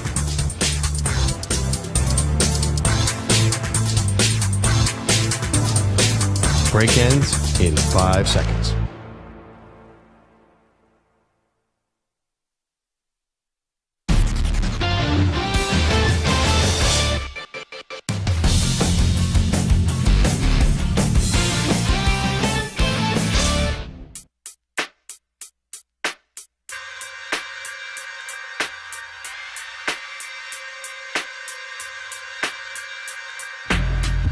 Welcome back to the Infinity Sports Network. It is the Zach Gelb Show on the Infinity Sports Network. I just saw a very interesting poll question during the break, and it pertains to our former boss, Spike Eskin. So on his new show in Philly, 94 WIP Afternoons, there's a poll question. They had Howie Roseman, the Eagles general manager, on today. How would you grade how Spike Eskin did on the Howie Roseman interview? A, B, C, or D? I know you only got 4 choices. How do you even put an F there? Like, I think we could skip. I think you go A, B, C, F, right? I don't think you need the D in that case. But 42.7% said that Spike did a D in the interview. Now, we've had to sit through a lot of reviews with Spike. Every show on the network. And I appreciate Spike's feedback. But I feel like it would be really now fun, since you don't usually have a program director then go and be a host, if we all got to review our former boss and Spike Eskin, and he had to meet with us. At least meet with one host a week from the network, and we get to review him and listen to one of his segments. I am going to listen to this interview because, right, Samter, if their afternoon show's putting out this poll question on how Spike did, something either confrontational, contentious, or just something wrong by Spike somewhere in that ballpark had to happen if they are now having people evaluate how Spike did in the interview. See, no, knowing our former boss, I get the impression that he went into the interview and they were talking about how good of an interviewer he was, or he was bragging about how great he was going to do, or something along the lines where going into it, it was a question of like how Spike is going to do, that they had talked about it previously, either on the air or off the air. And this was their way of kind of grading him based off of that prejudgment. Is that you saying that Spike isn't afraid to brag about his accomplishments? Is that the nice way of you saying it? That is very true. Okay. Yes. Just making sure. And let the record be known, I am a fan of Spike Eskin. So am I. I'm just he's a letting very that- confident put it out guy, there. and he's very good at what he does, but he's not afraid to show it. Now, we never really had any contentious meetings with Spike. Were there any contentious meetings on the old show that you produced, Maggie and Perloff, with Spike and you? Like, did you guys ever butt heads? No. Okay. I get along very well with Spike. I know how Spike's persona is, especially on the air. Spike on the air, he likes to be a little... His bleep don't stank. Yeah, and listen, I mean, he has a very successful podcast, and he has the same persona on the air of his podcast. And it's not about his bleep not stinking. It's, he likes to be very sure of himself on the air, and it's part of his persona. And you know what? He does it well. Let's go to Gilbert Arenas. This is on his podcast. I feel like he says at least one crazy thing per week, or one viral thing per week, if not more than that. Gilbert Arenas ripped Rudy Gobert for missing the game last night as Rudy Gobert welcomed in his first child. Listen up. I mean, missing this game for that baby. I see you. It's a baby, bro. It's gonna be there when you get back. We hope. Right. I mean, I'm just saying. The baby gonna be trust me. Bro, unnecessary. The baby gonna. It don't know. Whatever you about to think you about to do with the baby, he gonna be asleep. Need that skin to skin contact. Okay, you ain't get skin to skin in 2 days. Right on the. The whole time, right on the. I'm just saying, need some milk. Like I get you want to be with your wife and smile and stuff, and your good NBA healthcare insurance. Right. It's because of you playing. Right. So I don't think it's a fair topic to say, would you miss a day of work or an important day of work to see the birth of your first child? Because, like, no offense, I love what we do. Very fortunate to do what we do. If you miss one show, people will survive. The world's not going to come to an end. But when we talk about sports, people get super duper serious. And you miss a playoff game, you have people that formulate takes like that.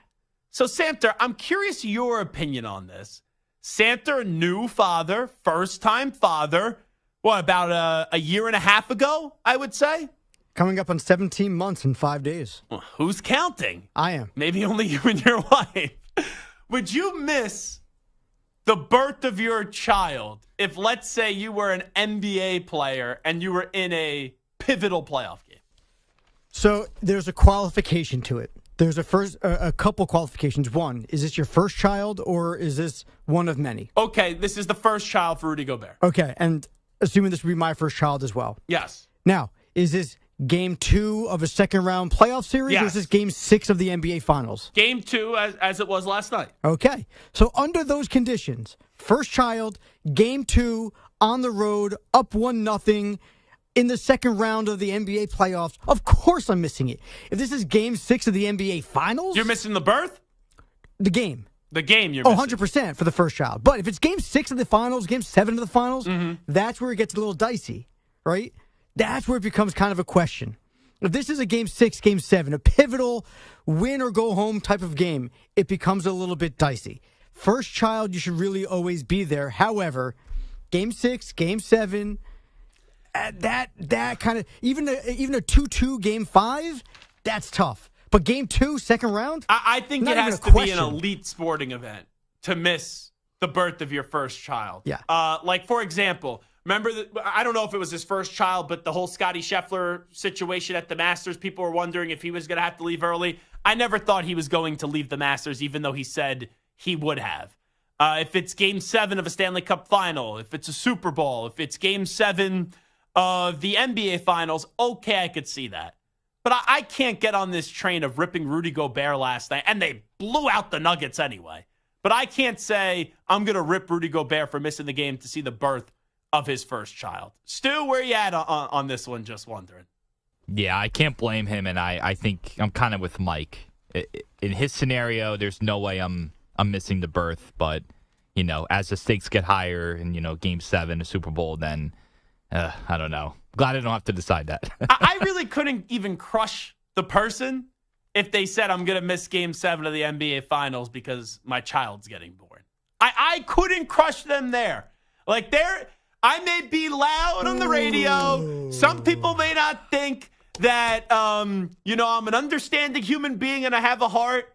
That's the birth of your child. Like, you even said something, oh, well, if it's your first child, I get it.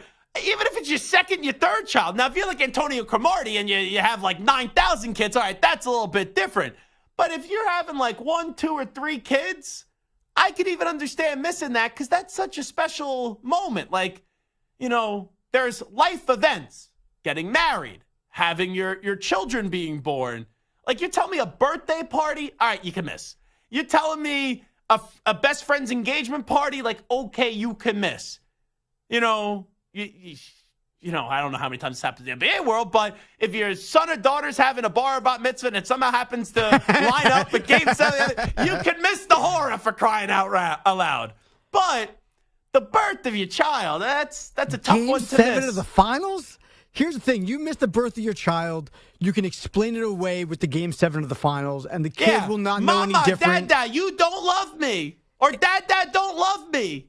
In 20 years, no one's going to care. No one's going to think about it. The kid won't even know unless you tell him. Game 7 of the finals would last likely forever. How many? Or at least would last for decades. How many siblings do you have, by the way? 3 brothers. Stu, do you have any siblings? I don't. Only child. Okay. So Stu can't really relate to this, but Samter can. How often does the favorite conversation comes up? When you were maybe younger, between your siblings, like who's mom and dad's favorite? The reality was, fortunately or unfortunately, it never came up because there was never a question of who the favorite was. It wasn't you.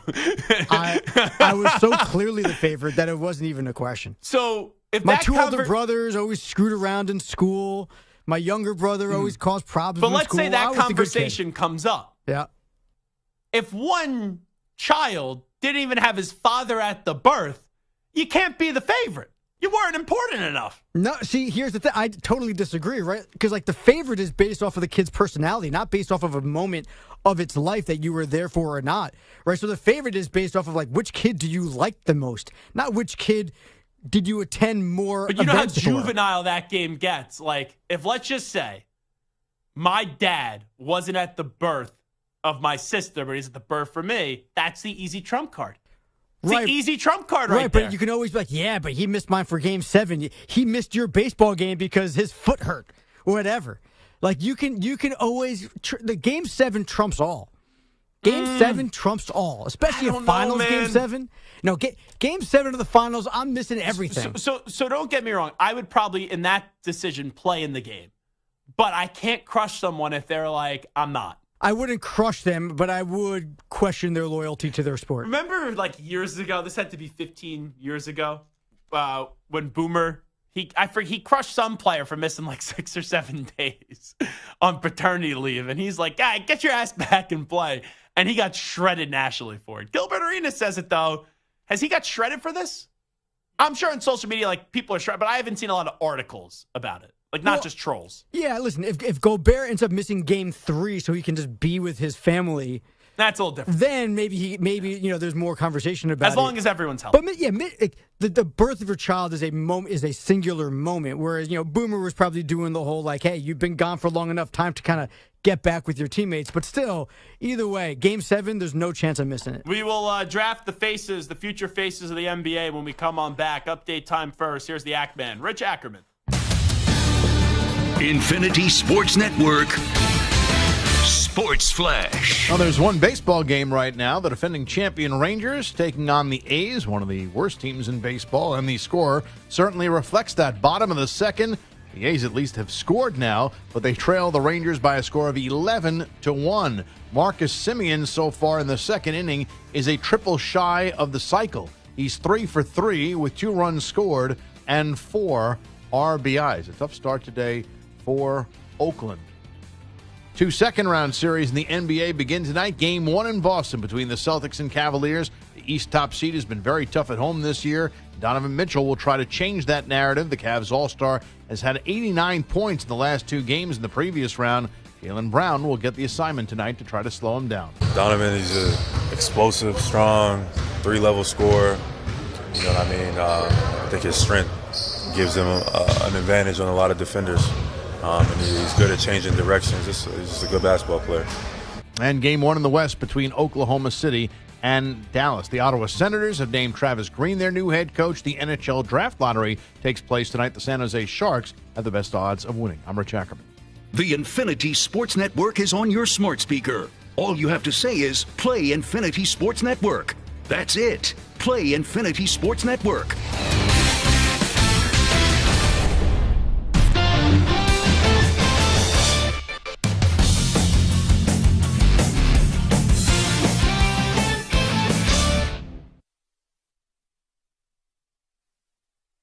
You're in a 5-minute break.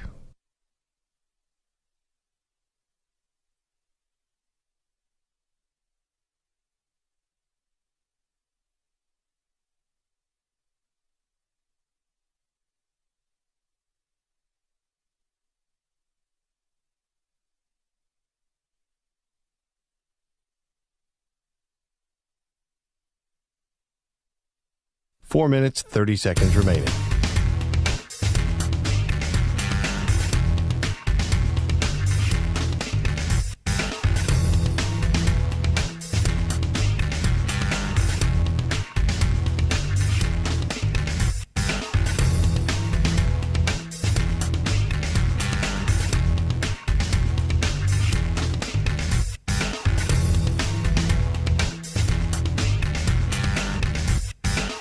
Four minutes remaining.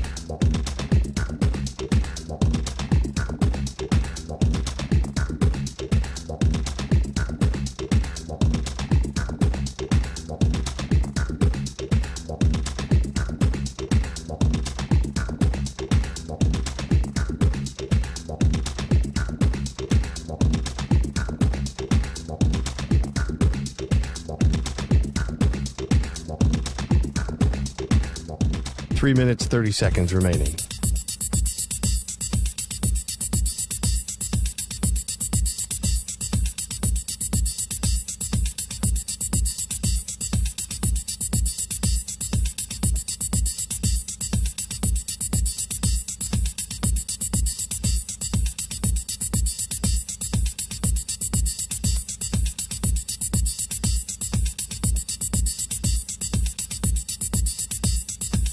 Three minutes remaining.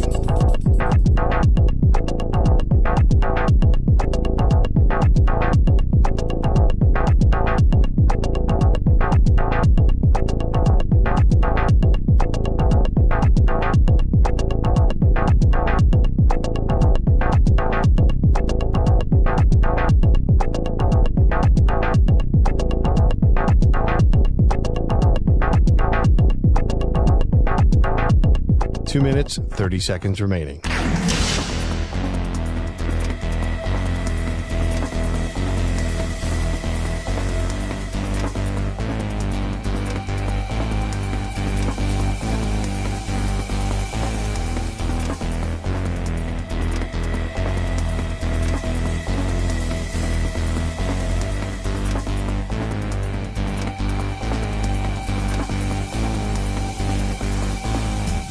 Two minutes remaining.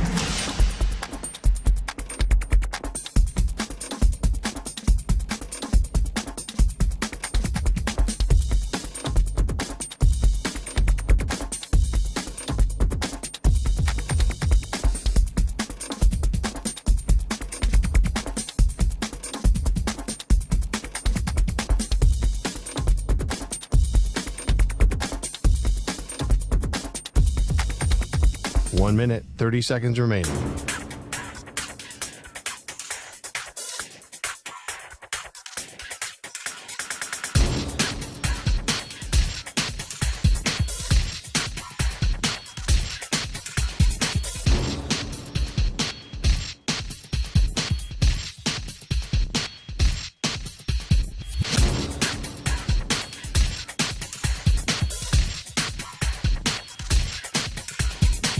1 minute remaining.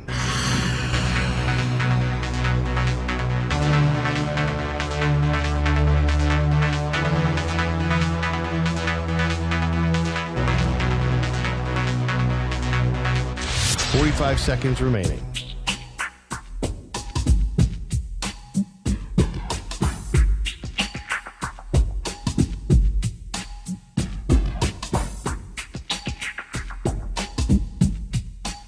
Seconds remaining.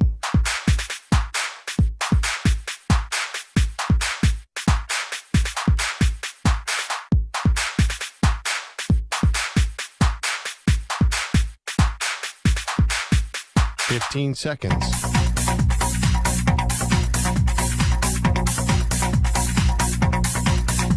Break ends in 5 seconds.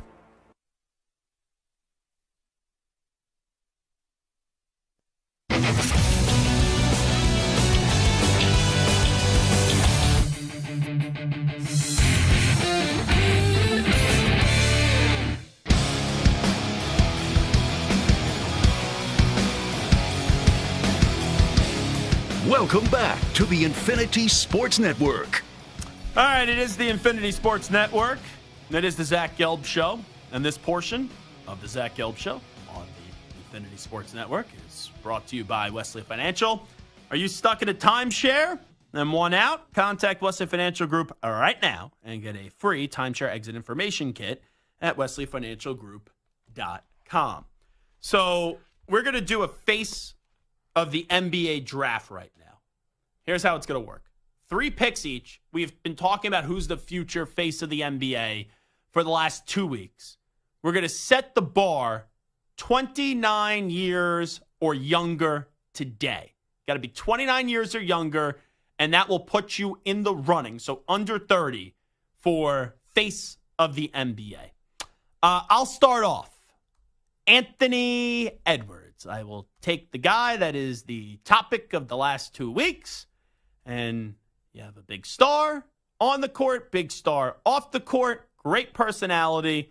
A lot of people forget about the Sandler movie when talking about him. Like, that showed a lot of his personality when we talk about off-the-court stuff. But what's not to like with Anthony Edwards, who has a commanding 2-0 lead up against the defending champion Denver Nuggets? Let's see real quickly how we're going to decide this. I'm thinking of a number 1 or 2. Stu, what say you? Number 2. It is number 1. Darn. Samter, would you like to go second or would you like to go third? Oh, I'm going second. Okay. Who do you want to go with? I'm going with the number 1 overall pick without a doubt. The face of the NBA is going to be Victor Wembanyama. The guy is going to dominate the league for 15 years. It's an easy win for me. Who won Rookie of the Year last night? Unanimously. So what does Perloff have to do? Because he was calling him Wembusyama when he was getting drafted? He has to drive to San Antonio with a sign that says, "I'm sorry, Wemby," and walk up and down the Riverwalk and go around the Alamo and apologize to Wemby and all San Antonians for his mistake. I know Charles Barkley doesn't like going to San Antonio because he always crushes the women in San Antonio, which is not nice by the Chuckster. I don't want to drive with Perloff, but I wouldn't mind flying into San Antonio, being there for moral support, and then flying back. I have a friend whose family lives in San Antonio, and they have this great diner, Max and Louie's New York Diner, which looks great. I've never tried it yet. So I wouldn't mind joining and maybe going to a Spurs game and hanging out with Perloff there. So maybe we'll talk to him about that. But anyway, now he has to drive there and back. He has to drive? Samter? No, he's going to drive there, leave his car in San Antonio, and fly back. Yeah, Perloff has a lot of money, and he could ship that baby back. He could rent the car, too, and then drop it off in San Antonio. He'll do the whole thing, I think. Oh, that's miserable. That's painful. That is painful. How long's that drive? Let's see. New York City to San Antonio driving. It says 27 hours. I've done the drive. And Perloff's a little high maintenance. That's at least taking 3 days. At least. So when I lived in Arizona, I drove from New York to Arizona. Did you live in Arizona? I've never heard that. Yeah. So I drove from New York to Arizona and then Arizona back to New York. It took me 3 days each way. I did From Arizona? Yes. And Arizona's much farther.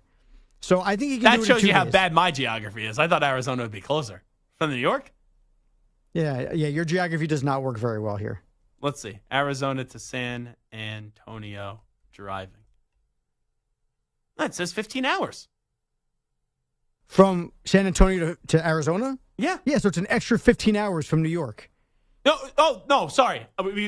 I thought you said Arizona was further away, and I was like, I thought it would have been a lot closer. No, Arizona is further away from New York than San Antonio is. Sorry. I thought you meant to San Antonio. I didn't know you meant Arizona to New York. No. Gotcha. No. That's where the hiccup was. I was like, No. I I'm know saying my I drove geography's from not Arizona great, to but- New York. I did that in 3 days, and that's 15 hours farther away Gotcha. than San Antonio is. So Perloff could do it in 2. Maybe he does it in He's 3. high maintenance. There's no way Perloff has the attention span to go 2 hours without making a stop somewhere. You know what? I think that Perloff can do, if you're doing, 27 hours, that's 13 hours a day. Yeah, you could do it. 13 and a half hours All a righty, day. so Anthony Edwards off the board, Victor Wembanyama, 29 or younger, 3 picks each, face of the NBA. Stu, you get 2. I get 2 picks here. You guys took the top 2, in my opinion. I think I get the next 2. 2 guys that are a little older than the 2 guys you picked, but I like Jokic and Giannis. I still think they both have immense ceilings. They both have won titles, and I think, with LeBron and Steph being out, I think Jokic and Giannis could easily be the faces of the NBA. So I'll go Jokic and Giannis with my 2 picks. Samter, coming back around. I'm going with the guy who I probably would have picked second overall. That's Luka Doncic. So I'm taking Wemby and Luka as my top 2 picks. Yeah, I had him. That was going to be my pick. I was hoping you were going to go somewhere else. All righty. I get 2 picks here. I'm going to go. Man. There's one guy on this list that if he doesn't make the list, I will be a little bit disappointed. But I will take SGA, Shai Gilgeous-Alexander, and I will then also take Jason Tatum. I thought that he was going to slip through. There's one name on this list that needs to go. I don't know if it needs to go. I'd just be disappointed if it doesn't go. But this is back to Samter. Samter, who are we cooking with? All right, so let me set it up here. Give Samter a minute to think. Under 30, 29 or younger, faces of the NBA. My 3 picks are in Anthony Edwards. We'll do it in order. It went Anthony Edwards to me, Wembanyama to Samter, Stu, Snake, Jokic, Giannis, back to Samter, Luka Doncic, and I just got a snake and got Shai Gilgeous-Alexander and Jason Tatum. I could saying that every time I hear Shai Gilgeous-Alexander, I just want to say Shai Gilgeous-Alexander, whatever Jack Stern called him. So, all righty, Samter. Man, this is tough. So the guy that I've been not on all year long, and he's proven me wrong every step of the way, is Jalen Brunson. I'm not sure if I'm quite ready to jump on the Brunson bandwagon yet. But when you're in New York and the Knicks are so needing of being a team and a star, Jalen Brunson could literally take over the league. But I don't think he's there yet. Oh, you're not picking him? I'm not going to take him. Oh. I'm going to take a controversial name who I think would have been the face of the NBA if he didn't get into trouble, but he still has a chance to redeem himself. He's that good. I'm going John Morant. It's a good one. I thought for a second you were going to go Zion Williamson. But then you said trouble, and I'm like, he ain't got any trouble. So outside Zion of Mariah was, Mills, it's not if trouble. you asked me this question last year, I would have made Zion my second-round pick or something like that. Zion, I thought, was going to be the guy. The fact that we talked about this on the air, the fact that he had a great year. And no one talked about it. And nobody talked about him. The boat has passed. The opportunity is gone. Zion is no longer an opportunity to be the face of the NBA. All righty, Stu. What do we got? I have 4 names on my list. I have Devin Booker, Jalen Brunson, Zion, and Banchero. Okay.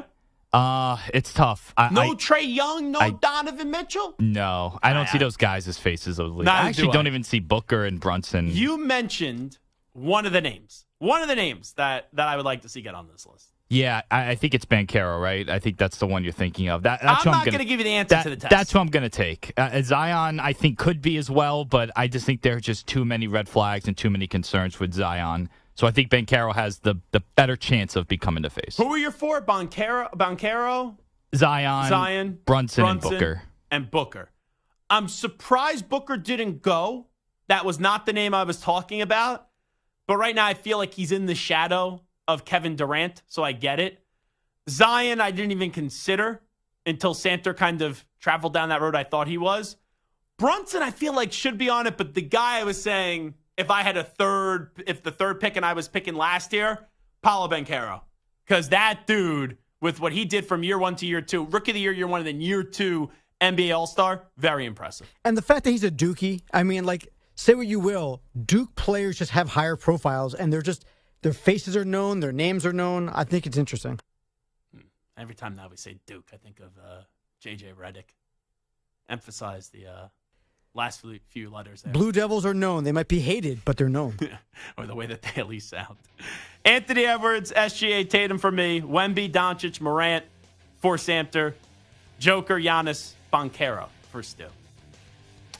Being in New York and being Jalen Brunson is a fascinating one. Because he doesn't have a star personality, but on the court, star. No doubt about it. Coming on back, Shawne Merriman will join us on the other side. We'll talk some football.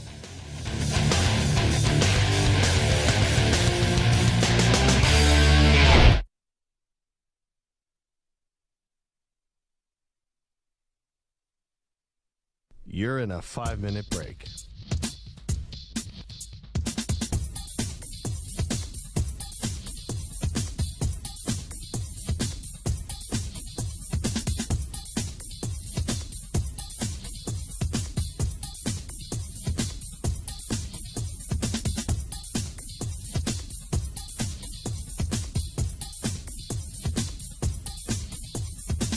Four minutes, 30 seconds remaining.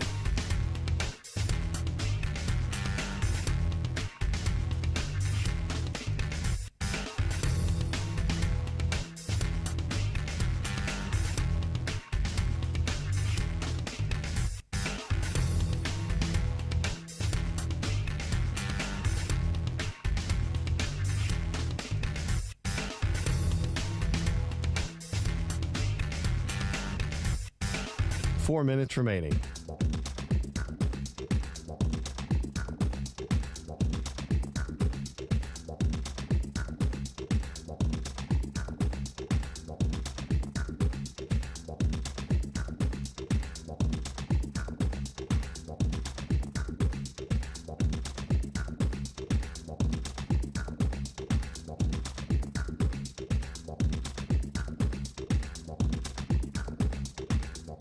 Three minutes, 30 seconds remaining.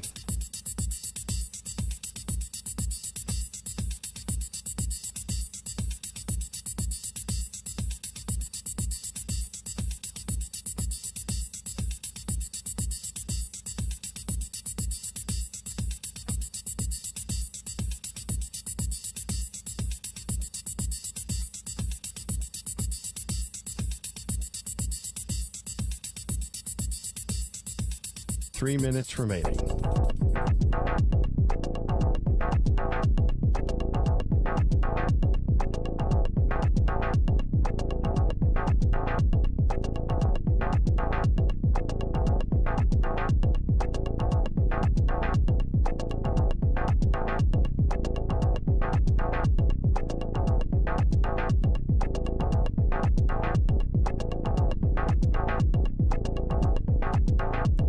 Two minutes, 30 seconds remaining.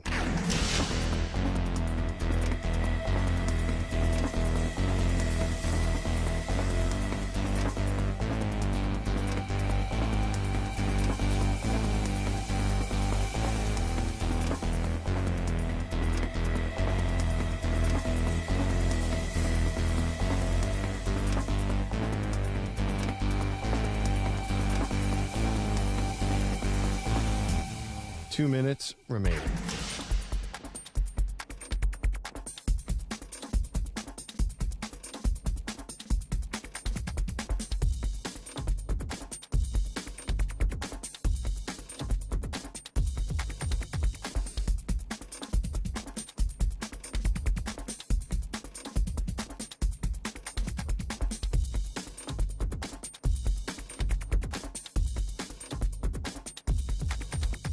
One minute, 30 seconds remaining.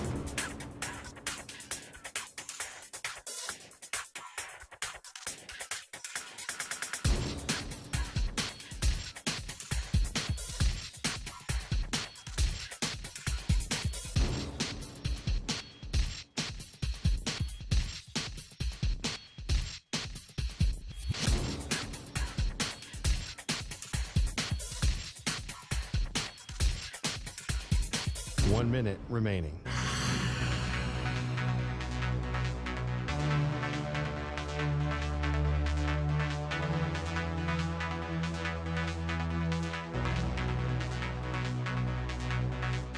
$45 seconds remaining.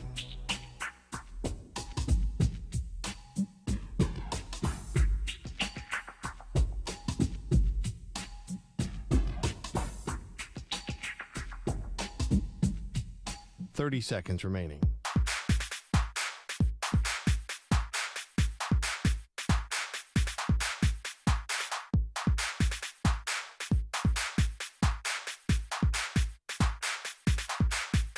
$15 seconds.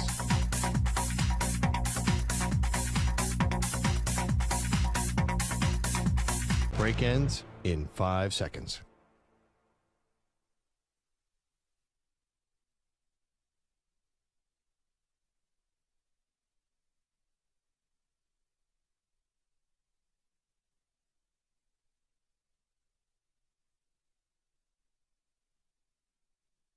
To infinity and beyond. He's live. He's nationwide. This is the Zach Gelb Show.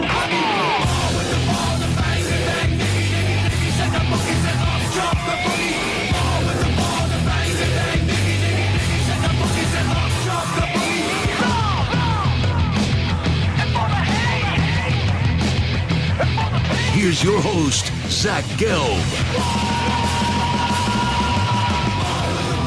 How we doing? Hour number 3 of our radio program. That's right. It is the Zach Gelb Show, coast to coast on the Infinity Sports Network. We should be joined momentarily by former All-Pro linebacker in Shawne Merriman. Good night of sports last night. How about that surprising one? I saw that the Florida Panthers, they lost to the Bruins 5-1 in Game 1 of the second round of that series. And I think Florida did strike first. And then after that, you had a big, which was a big second period by the Boston Bruins. So the Florida Panthers, to me, are the team to beat in the Stanley Cup playoffs. And to see them go down last night, you know, look at Boston. A lot of people were sleeping on them headed into this postseason. They were up 3-1, and then they blew the lead, and they won Game 7 up against Toronto. So they did strike first. And last night in the association, you had the Timberwolves just blowing out the Nuggets and taking a commanding 2-0 lead. And you also did have the Knicks-Pacers game where there was questionable officiating and bad officiating, but you did get to see the New York Knicks pull out a victory. And tonight, we have the Cavs and the Celtics Game 1. We have the Mavericks and the Thunder Game 1 as well. And you do have my hockey team, the Rangers, trying to take a 2-0 lead up against the Hurricanes. And you have the Avalanche and the Stars getting that series underway after the Stars found a way to win a Game 7 up against the Las Vegas Golden Knights. But first, let's talk to Shawne Merriman, the former Pro Bowl and All-Pro linebacker. Make sure you check out Lights Out Sports, free sports TV by athletes for fans, founded by former NFL All-Pro Shawne Merriman. Lights Out Sports is a new free TV streaming service showcasing exciting sports action from around the world. Download and watch sports channels, live events, movies, and TV shows all for free. Shawne, appreciate the time. Thanks so much again. How are you, my man? I'm doing well, my man. How are you? Well, doing fantastic. Appreciate you jumping on board with us. What did you make? Let me start you off with the Chargers before we get out to the Lights Out Extreme Fighting. What did you make of their draft early? They took Joe Alt, the offensive lineman out of Notre Dame, and then the second round traded up to go get Ladd McConkey out of Georgia. I was shocked, to be honest, like everybody else. And I was not of the pick. I was shocked that the wide receiver was a conversation all the way up until a couple days before the draft, right? We all knew that Marvin Harrison Jr. was going to probably end up with the Cardinals. And the second guy en route was Malik Neighbors. In fact, Malik took his visit out there and was posting on his own social media about looking at houses in L.A. And so I think that maybe even he thought that he was going to be the draft pick. And if you look at his press conference, I'm a body language reader, and it didn't seem like he was thrilled about being with the Giants. I could be wrong in that. But if you go back and look at Jim Harbaugh and what he's establishing right now, it made complete sense, right? He went out and got 2 running backs, got Gus and got J.K. Dobbins. He beefed up some parts of the defensive lineman, and he's really just setting the tone. He's sending a message to the AFC West. We're going to run the football. We're going to protect Justin Herbert. We're going to stop the run. And what he's doing is he's establishing an identity that hasn't been there in quite some time. So at first, it didn't make any sense. And then I sat back and looked at what he's building, and it made complete sense. This is a total Jim Harbaugh pick.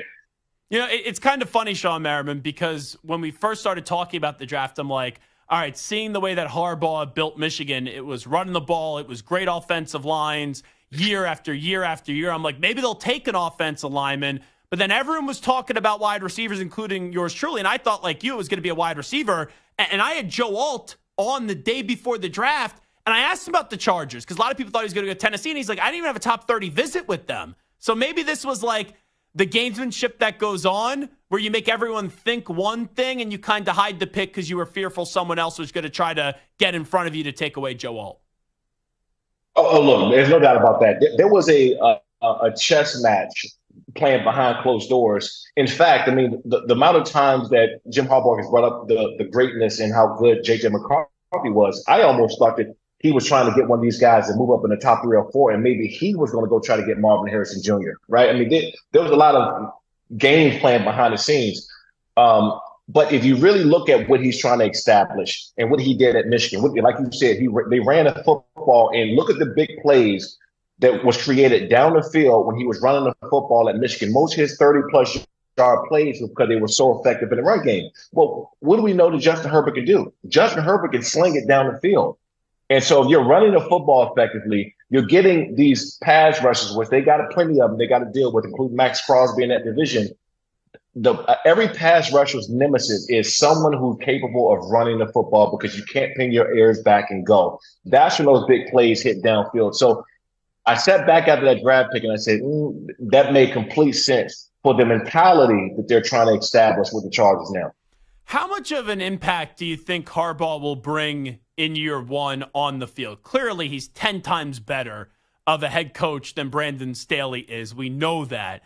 But right now in the AFC West and all of football, it's the Chiefs and it's everybody else. But the Chargers and their future is so important because I don't trust the Broncos. I don't trust the Raiders. Like, the Chargers have the quarterback. They have the coach. They need to find a way to close the gap in the AFC West to give us all, the rest of us, any sort of resemblance of hope. So it's not like Brady and Belichick and no one else in the AFC East as it was for all those years. So year one, what do you kind of expect? We're starting to see what this team's going to look like at least and having enough on paper from the Los Angeles Chargers. I don't think you have to wait till the season to see what he's capable of doing.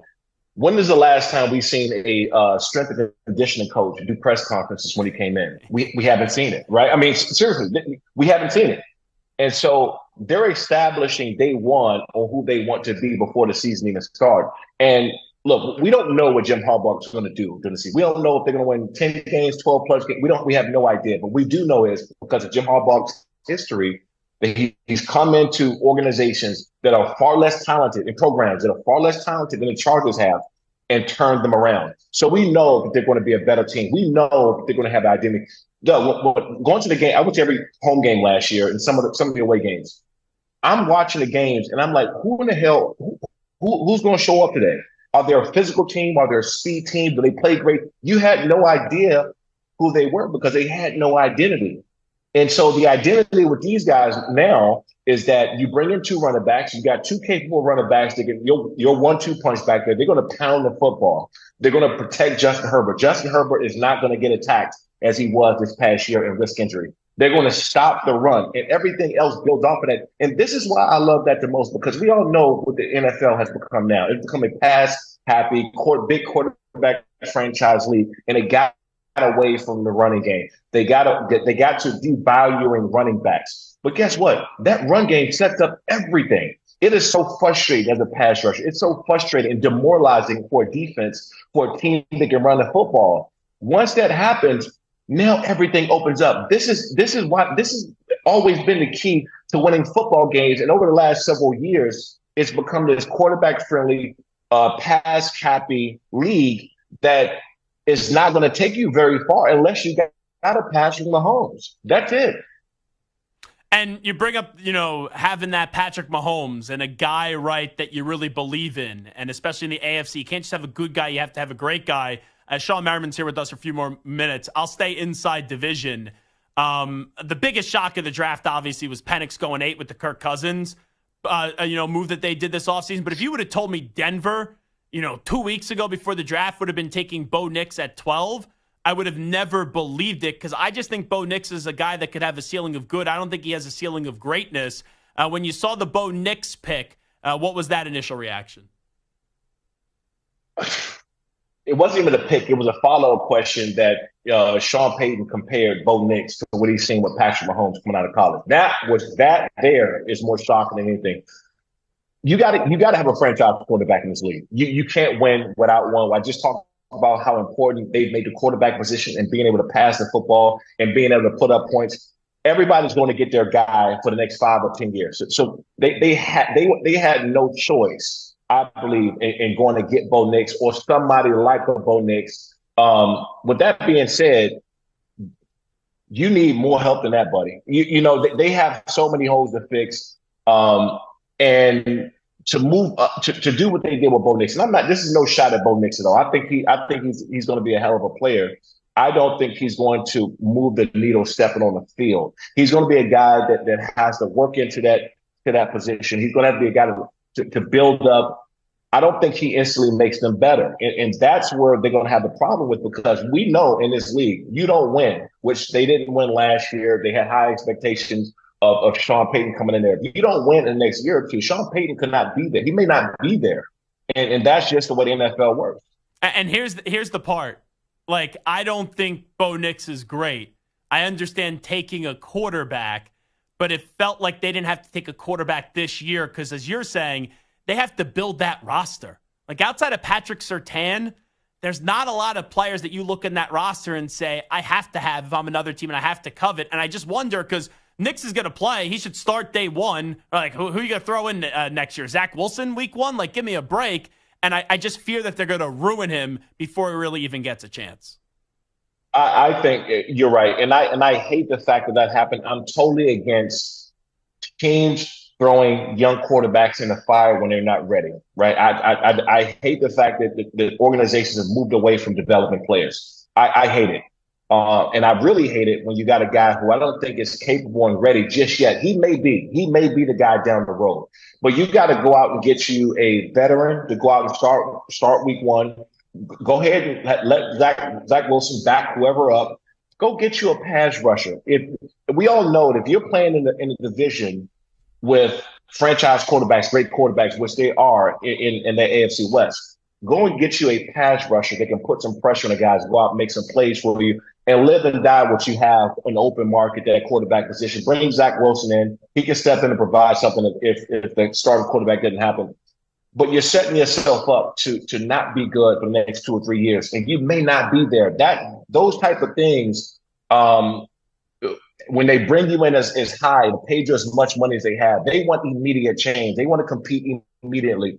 I don't know if they can compete immediately with Bo Nix, and he may be the guy down the road. I just don't think he's a franchise player to come in and change what they're doing right now. Yeah, and you got Jarrett Stidham, you got Zach Wilson. He's going to beat them out. He's ready enough to go in and play. Just that. The lack of weapons really do concern me there, and I don't think anyone could go there and have success instantly in year 1. All right, Shawne Merriman, before we let you run, tell me what we got cooking up with the extension, the new venture here with Lights Out Extreme Fighting. Yeah, we got Lights Out Sports, my free multi-sports platform, now available on all major platforms. Roku, I think I've seen it pop up the other day on Apple TV. We're there now. The Fire TV, Apple, Android, we're all there. More announcements. We're having 15 channels. Starting in a few weeks, with Speed Vision, motorsports, outdoor fishing, hunting, Outdoor America, billiards, darts, chess. So I wanted to create a locker room where you come to a place, a platform that's just sports, and nothing against those other streaming services. I'm still a subscriber to the other ones, but I don't go there for just sports. With Lights Out Sports TV, you can download it now on all major platforms. And now Lights Out Extreme Fighting, we got a big fight May 18th. In Long Beach, California. We'll be streaming live. We have a 5-hour show in one night, 19 fights. They'll be live on Lights Out Sports TV. So make sure you guys download that. This is incredible, and we wanted to come in and make some waves with these awesome content partners, and some people can come there and see all sports, and it is 100% free. Shawne, appreciate it. Good deal. Thanks so much for doing this once again. You got it. Thanks for having me. There you go. Shawne Merriman joining us on the Zach Gelb Show on the Infinity Sports Network, and he was like a lot of us. We did not think that Joe Alt was going to be the 5th overall pick to the Los Angeles Chargers.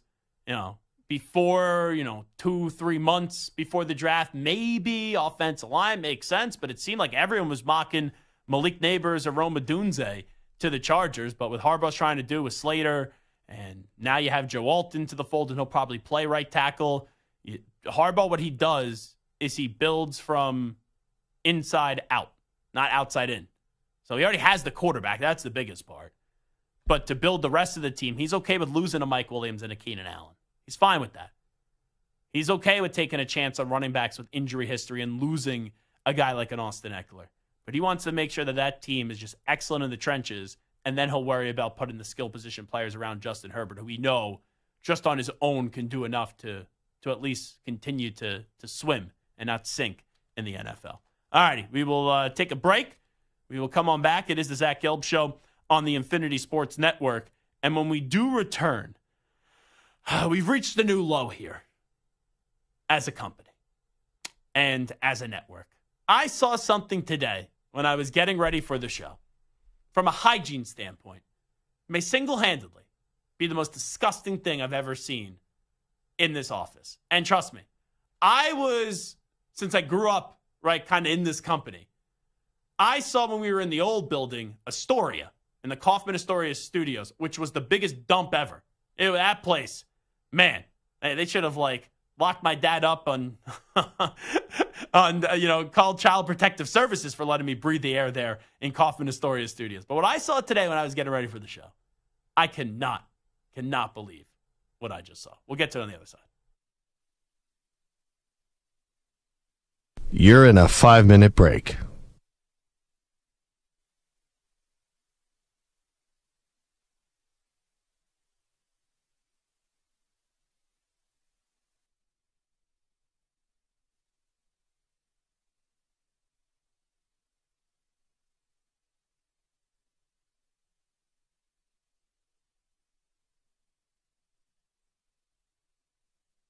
Four minutes, 30 seconds remaining.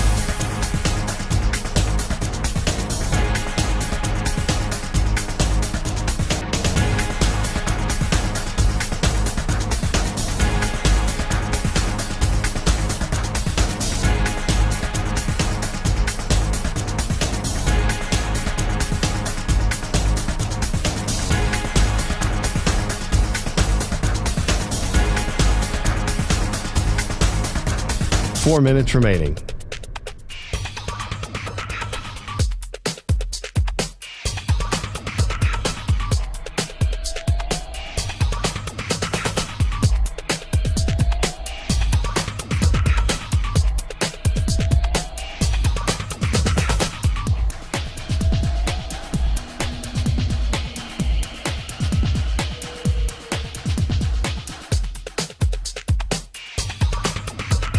Three minutes, 30 seconds remaining.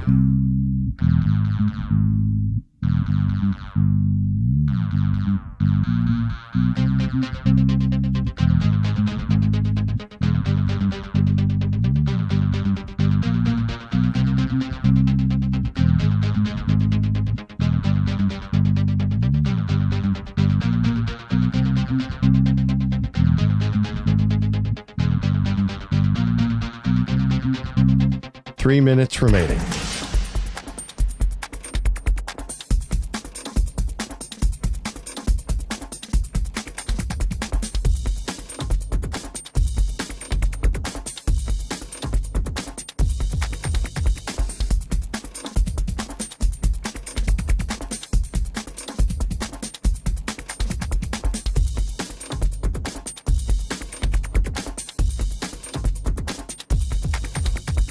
Two minutes, 30 seconds remaining.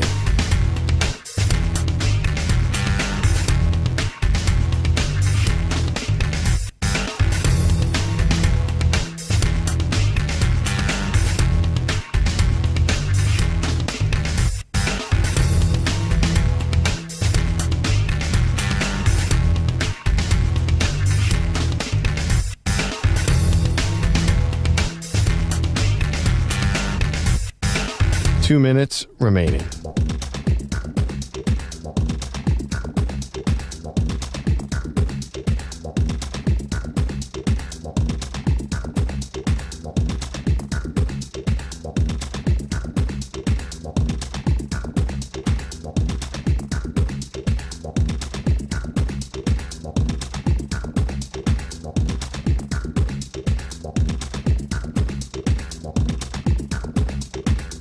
One minute, 30 seconds remaining.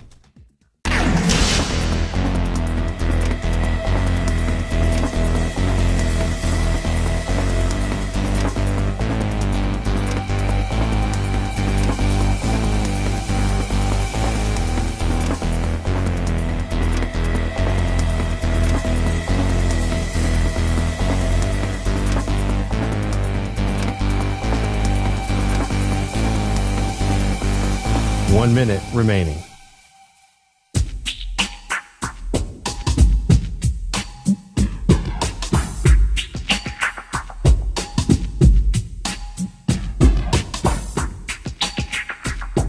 .45 seconds remaining.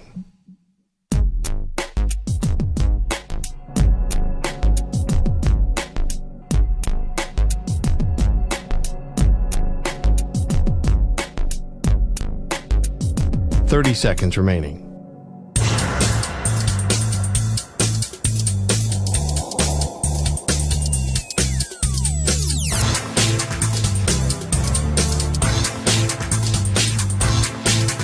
.15 seconds.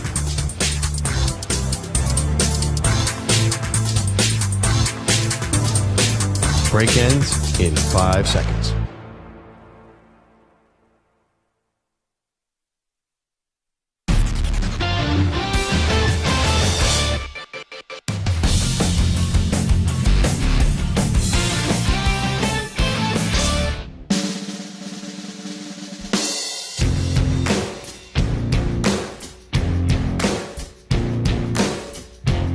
Welcome back to the Infinity Sports Network.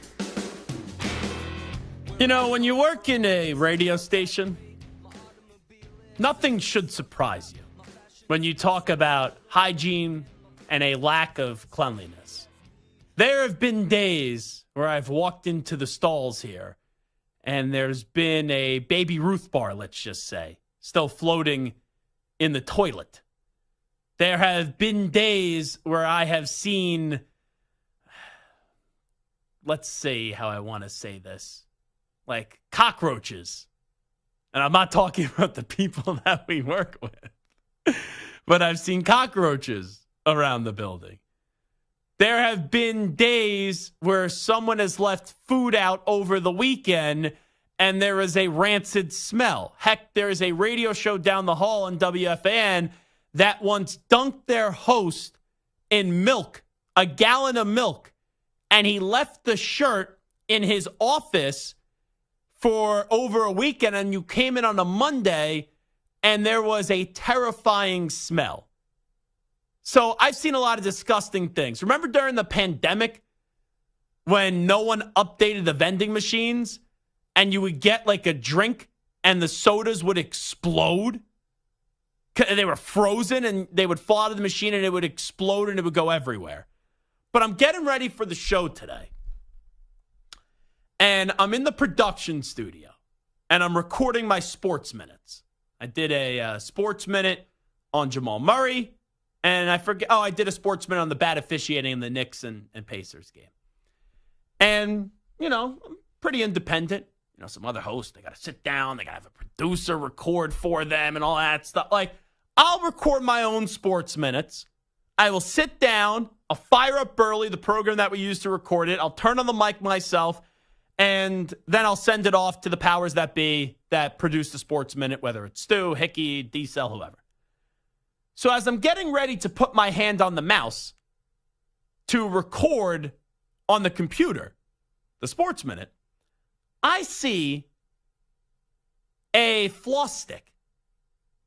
Now, we have floss sticks in the bathroom, which, not for nothing, I think that's kind of gross. The floss sticks in, like, if it was in your own personal bathroom, okay, but in a public bathroom, in a big communal jar, am I putting my hand and ever using the floss stick? No. I've used the Q-tips in there. Sometimes I've used the mouthwash. I do wonder, though, if anyone's ever taken a swing from the mouthwash. There's cups there. I do wonder that. It would not put it past me here, though, at this office for someone to do that. But when I went to go put my hands on the mouse and I see a floss stick from the bathroom, that makes me think that the floss stick was used.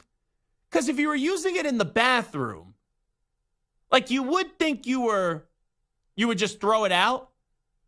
But I don't think anyone just took the floss stick and put it in their back pocket and used it for a day or an hour to be named later.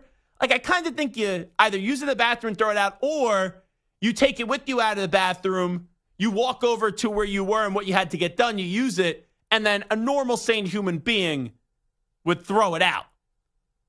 But whoever this savage was, whoever this despicable, disgusting human being was, left it on a public workstation place next to a computer mouse where people's hands are on all the time.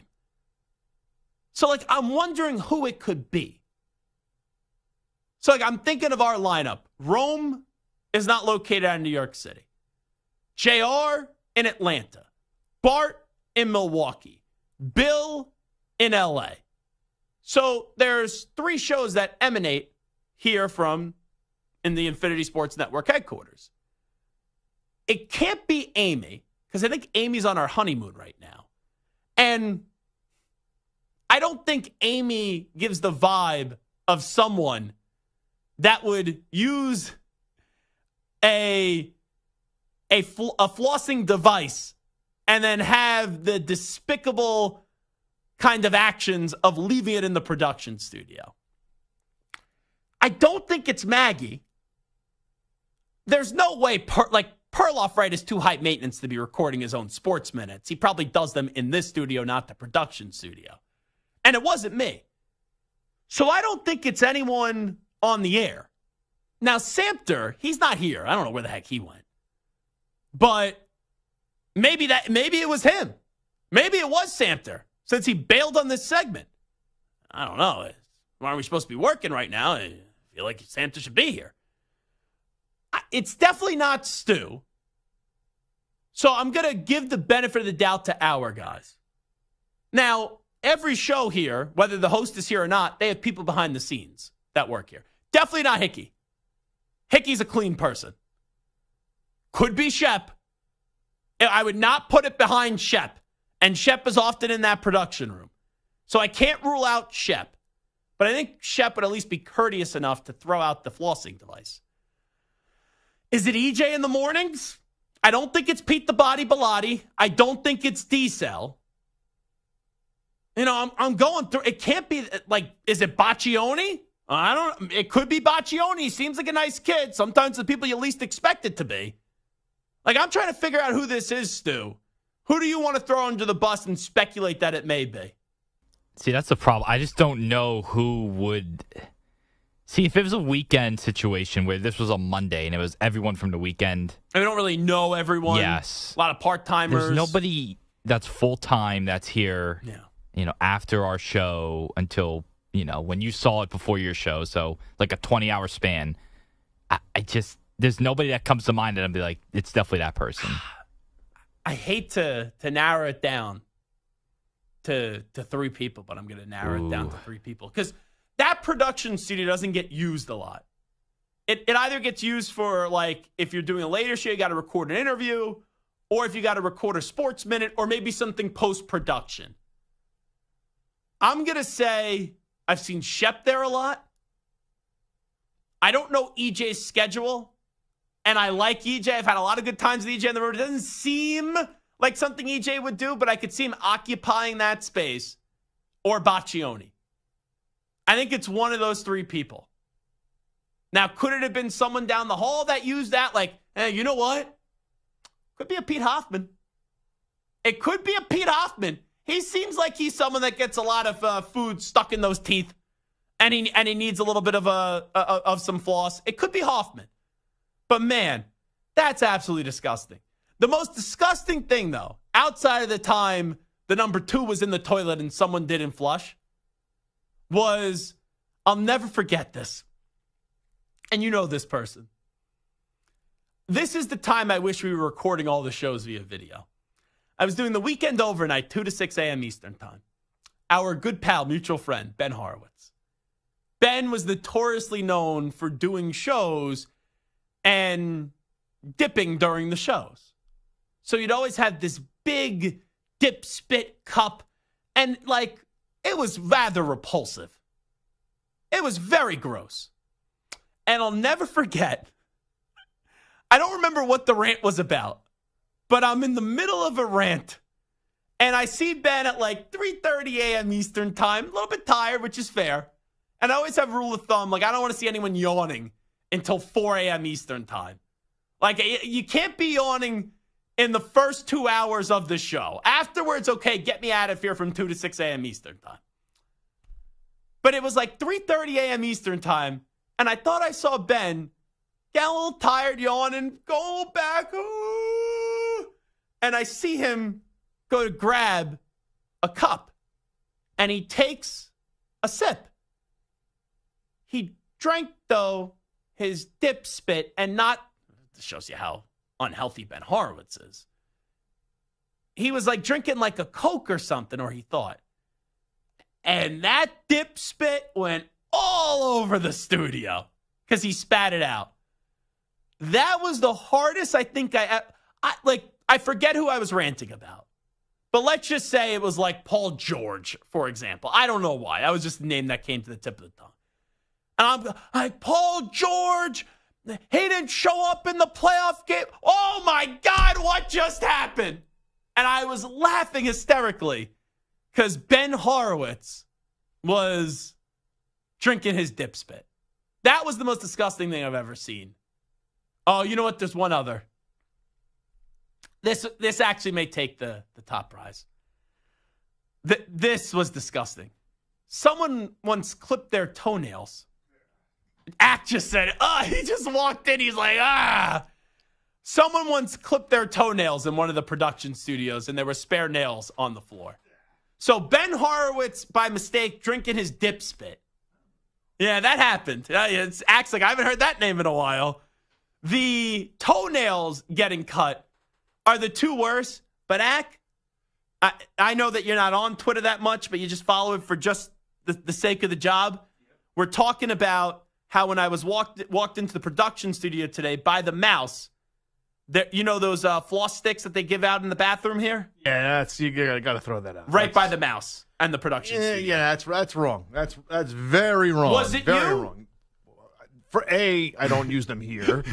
B, I wouldn't leave them there. You know, on this point though, there was a mention in Larry Brooks' column in the New York Post the other day about why the Rangers are successful. Okay, it's a small point to a larger picture. Yeah, I'm listening. And he said, I don't remember when this was.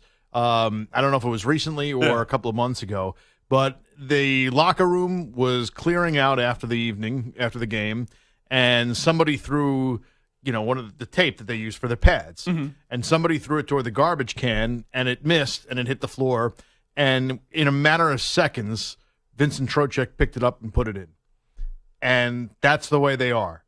They leave the room clean. The Devils that he covered with the great Stanley Cup championships teams that they had in the early part of the century did the exact same thing. So you're saying we're not the President Trophy winners around here at the Infinity Sports Network. And he talked to Vincent Trocheck about this. And like Vincent, the San Jose Sharks. And Vincent, there's a book, and I don't remember what the name of the book was, but there's a book that talks about leadership, and one of those things is doing those little things. Now, I had three guesses on who it could be. And I guess that maybe it's EJ in the mornings, producer. I guess that it could be potentially Shep or James Boccioni. Like, I'm just thinking of people that could be in that room. But I'm on to Samter. Because, I don't know if Samter took a half day or something. But Samter, for this segment, has just been gone. And I teased this. He knew what I was going to talk about, and he left. So I wonder if it's Samter. There was Chipotle in the commissary. Wait. Are you freaking kidding me? This is where this guy was? He missed the entire segment because he's stuffing his face with Chipotle? In fairness, no, but that factors into it, though. All right, now hold on. You missed this segment because you're stuffing your I can't call you fat, but your large mouth with Chipotle? No. I actually got the Chipotle like 9 minutes ago, and then I got a very important phone call from somebody that I could not miss. And so I ended up holding the Chipotle in my hand while I was taking this phone call. I don't know. See, I Seems didn't very wanna- I convenient. didn't You wanna- got an important phone call. I didn't want to give that up, but since he said, you think, I first can, of all, I can vouch for that. They yes. only have chips back there, chips and dip. So if it took me more than 10 minutes to get chips and dip, then there's something seriously What wrong kind with of dip do we got there? It's not the Guac. Ben Horowitz No, dip no, spit, right? they've got guac, sour cream, and some pico de gallo. Did you bring any for Stu and I? I have a gigantic plate right I here. don't think so. I see one bowl there, buddy. This is for sharing. Well, are you trying to kill me? It goes back to my point just a couple of moments ago. Yes. You know, if Samter would have brought you your own individual bowl, Exactly. Stu, myself, we wouldn't be the San Jose Sharks. Hey, listen, I bought pizza Pizza Friday last week. Short memories. Yeah. Exactly. What have you done for me lately? What do you want? Like a medal or something? No, but you call me this like person who doesn't bring food for other people. I buy people pizzas. I bring food for Stu all the time. One pizza. Because one time someone asked me about Shake Shack for you. You keep harping back on it. No, I'm just saying. What about those days you had, all that corned beef from the 2nd Avenue Deli? An overload? Now, hold on.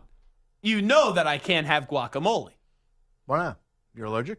I'm not allergic, but outside of one scoop of guacamole, I will be in the bathroom throwing up, and it will just be disgusting. Wow. Yeah, so there's some guacamole and ingredient. mushrooms. There's some ingredient that doesn't sit well with And my mother's the same way. She can't have avocado or mushrooms as well. Okay. So selfish Samter. He's back. He's back. He's back. He's back. He's back. Guess who's back? Back again. All righty. We will take a break. I just got a poll question from that guy you like. Zach Gelb, which is worse? Drinking dip spit, public toenail clippings, or Zach talking about all the above? Very active poll question. I go with drinking the dip spit. That's the most disgusting. Well, it's just the toenails. So I've seen other people do that accidentally. So the dip spit is like a mistake. Someone bringing a toenail clipper into work and then cutting their toenails. Yeah. That I have to think is the most and disgusting leaving it thing. behind. Yeah, that's like a conscious move. Probably Marash, right? We had to set odds. All righty, let's get the latest update. Here's the Ackman, Rich Ackerman. Infinity Sports Network Sports Flash. The Oklahoma City Thunder were the top seed in the West and showed exactly why in round one. The next series begins tonight against the Mavericks, and it promises to be more challenging. Dallas features the high-scoring duo of Luka Doncic and Kyrie Irving. Shai Gilgeous-Alexander says they're going to be a handful. The two world-class scorers, and then they just have a bunch of playmakers around those guys that are good and can do multiple things with the basketball, pass, dribble, shoot. They have lob threats. They have shooting. They're a well-balanced offense. The Thunder have been off since last Monday when they swept the Pelicans. The Celtics needed 5 games to get past the Heat and will host the Cavaliers. Cleveland went the distance against the Magic and needed to rally from 18 down to advance. Travis Green takes over as the new coach of the Ottawa Senators after being the interim coach for the New Jersey Devils, while Drew Bannister is staying in St. Louis, having the interim tag lifted. The NHL draft lottery takes place tonight. The San Jose Sharks have the best chance at getting the number 1 pick. In baseball right now, it has been a rout from the beginning. The Rangers lead the A's 15-2 in the bottom of the 6th. Marcus Semien 4 for 5 with a homer and 5 RBIs. I'm Rich Ackerman. This is the Infinity Sports Network. Follow us on X. Our handle is INF Sports Network. That's INF Sports Network on X.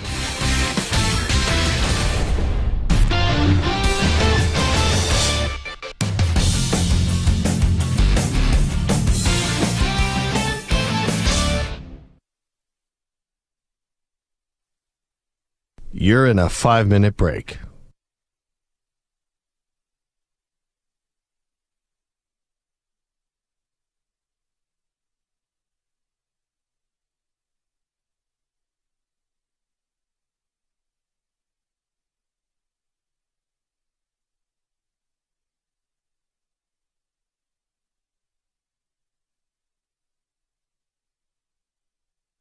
4 minutes, 30 seconds remaining.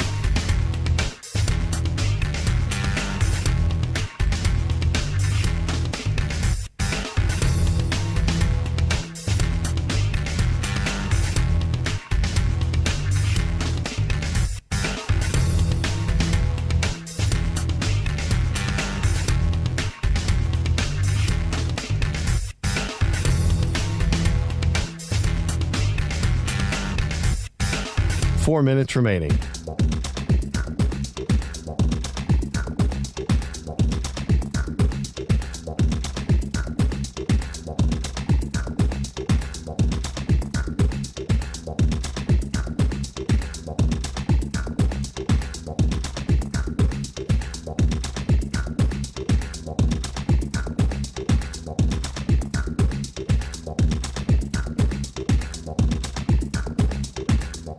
Three minutes, 30 seconds remaining.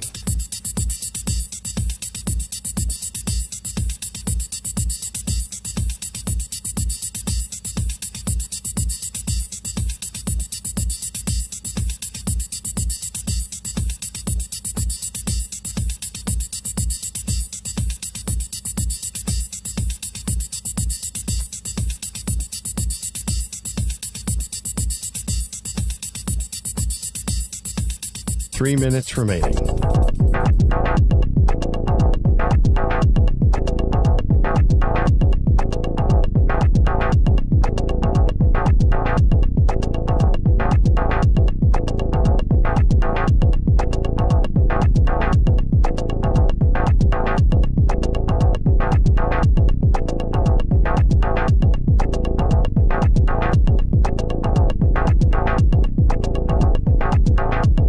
Two minutes, 30 seconds remaining.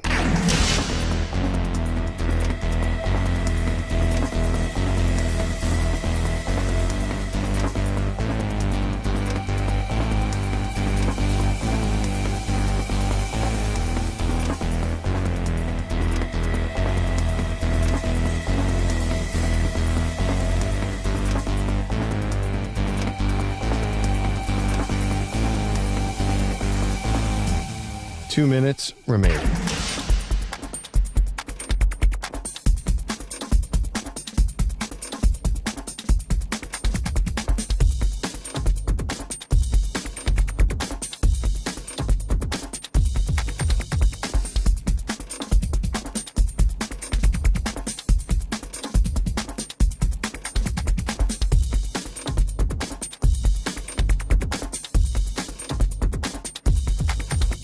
One minute, 30 seconds remaining.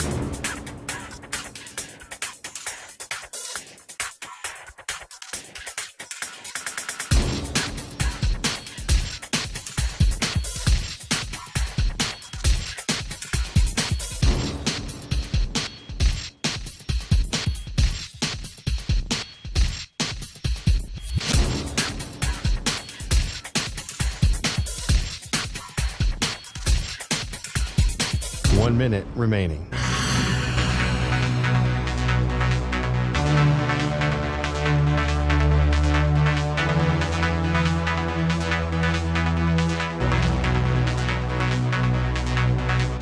Forty-five seconds remaining.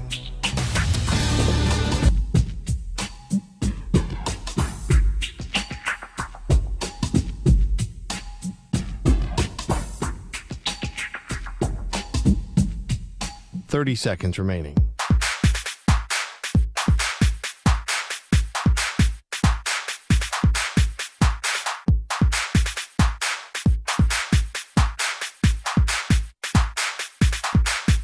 Fifteen seconds.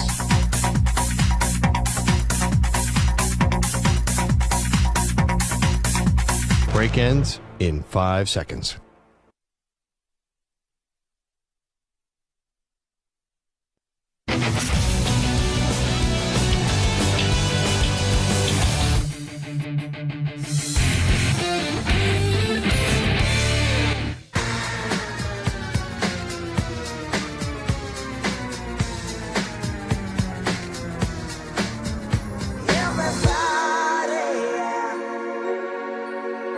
Rock your body.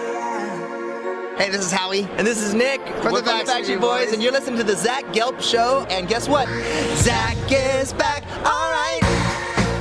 He's live. He's nationwide. This is the Zach Gelb Show. Oh my God, we're back again. All right, it is the Zach Gelb Show on the Infinity Sports Network. Let's get a final update on the poll question, which you can always find at INF Sportsnet or at Zach Gelb. How far will the Minnesota Timberwolves make it this season? Denver will come back and win the series, conference finals, NBA finals, or winning it all. Here are the calculations. Conference finals, 15%. Denver's going to come back and eliminate them this round at 17.4%. Winning it all at 22.2%. And the NBA finals at 45.5%. Stu, what's your answer here? How far will the Minnesota Timberwolves make it this season? I think whoever wins this series between them and the Nuggets will make the finals. So I think they will make the finals, and if they get there, I think they'll lose to the Celtics. Ooh. So get to the finals is my answer. Gotcha. Samter, what do we got cooking here? Outside of your chips that you brought to us. Same. Okay, so you're going NBA finals. How are those chips, by the way? Yeah, they're good. They're chips. Was there any queso back there? No, no, I don't think so. There was some corn, some beans. Any beefsteak? No, there was no chicken, no steak, nothing like that. No, nothing. No, just chips and dips. I think there was chicken and steak at some point, but no longer. Gotcha. You usually have a good nose for that. I thought you would have smelt that a little bit earlier. No, listen, I'm busy at work. I'm focusing on cutting up videos. I'm not thinking about food shot. back there. All I'm saying is, why are you so sensitive today? All I was saying was you usually have a pretty good read on when the food is put out there. That's all I'm saying. I'm surprised you didn't smell the steak or the chicken a little bit earlier. I'm going to say winning it all. The way that I would kind of rank these 1, 2, 3, and 4. Right now, winning it all is 1. I guess going to the NBA Finals would be 2. Denver coming back 3. Conference Finals 4. I said this to Calvin Booth before the series started. I really feel like this is the Western Conference Finals. No disrespect to the Mavs. No disrespect to the Oklahoma City Thunder. I think these are the 2 best teams in the Western Conference. And I am devouring the flavor of the month right now. And it's the Minnesota Timberwolves. And I think they're going to win it all. If not, I think they win this series, win the next, and then maybe lose to the Celtics in the NBA Finals. Then Denver coming back. But I'm not going to say OKC nor the Mavericks end up beating them. All righty. Advancing to the games tonight, as we do start off 2 series as well when it comes to the association. Here's what I want to see. And here are my 2 biggest questions with Cavs, Celtics, and Mavs and Thunder. Let's start off with the Mavs and Thunder. You know the Thunder, the number 1 seed. They're a really damn good team. What Anthony Edwards is to Minnesota is what Shai Gilgeous-Alexander is to OKC. And he is a phenomenal player.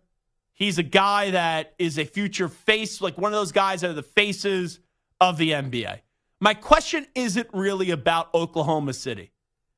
Paul Bissonnette, Biz, he does a great job spitting chiclets and NHL on TNT. He does this thing with the Rangers where he called them the Fugazis. And then when he thinks the Rangers are real, he calls them the for realsies.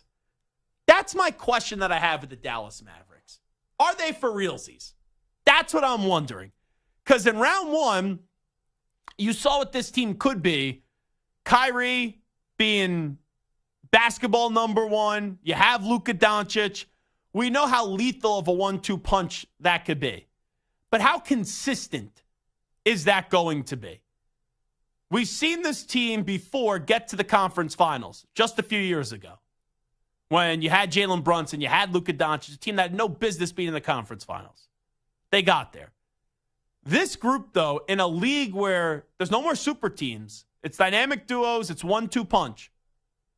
Can Dallas continue to bottle this up and carry it over from one series to the next? It's one thing to beat the Clippers, who this time of the year, they're the walking wounded, they're always hurt.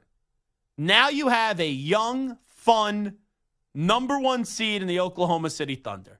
My biggest question with the Mavs, are they for real? Well, we got to see a glimpse of in the first round will it replicate and take it a step further in the second round? Because they have the star power to get to the NBA Finals. With Luka and Kyrie, they have the star power where it's not out of the realm of the possibilities to get there. Do I expect it to happen? No. I am picking the Mavs in this series, and I think they'll lose in the next round. But what happens in this series is going to shape how we view the Mavs moving forward. Now, let's get to the Cavs and the Celtics. The Cavs were a one-man show in Game 7. You had the great 18-point comeback. Donovan Mitchell was absolutely sensational. My biggest question here has nothing to do with the Cavs. I don't think the Cavs are good enough with the way that they're currently constructed to take care of the Celtics in 7 games. I don't think they get 4 wins up against the Boston Celtics.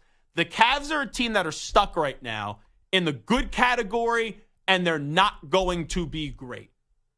This is more of Boston to me, where Boston usually makes it tougher than what it needs to be.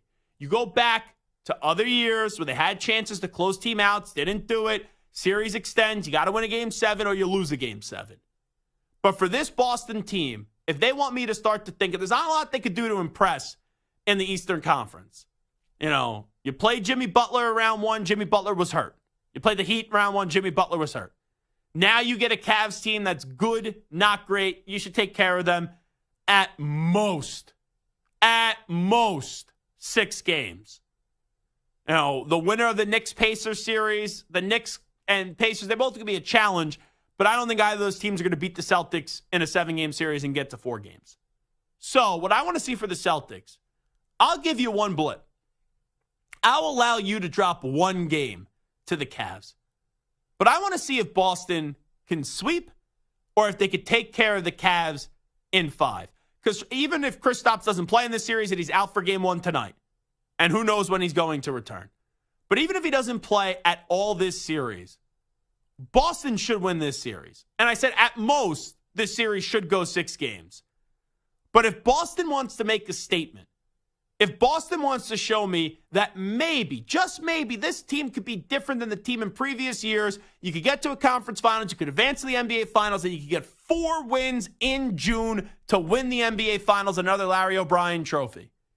You got to quickly dispose of this Cavs team. Don't make this be where you have a great effort in Game 1, and then you get stunned in Game 2, and then you split Games 3 and 4, and then you win Game 5 and you win Game 6. Don't do that. I'm not going to go in saying you have to sweep them. I'm not. That'd be disrespectful because the Cavs are a good team, just not a great team. But, if this even goes 6, I'll be kind of disappointed. It feels like this should be a 5-game series and the Celtics should gentlemanly sweep them. They should have a gentleman's sweep. That's what it feels like it should happen. But there's still a lack of trust with Boston. Boston this year had an incredible regular season. And everyone said, so what? Will it matter in the postseason? Because we see now, right, this is what happens when a core early overachieves. When Boston had Gordon Hayward and they had Kyrie and those guys weren't really factors. And you had the emerging stars of Jaylen Brown and Jason Tatum. Marcus Smart was in the fold.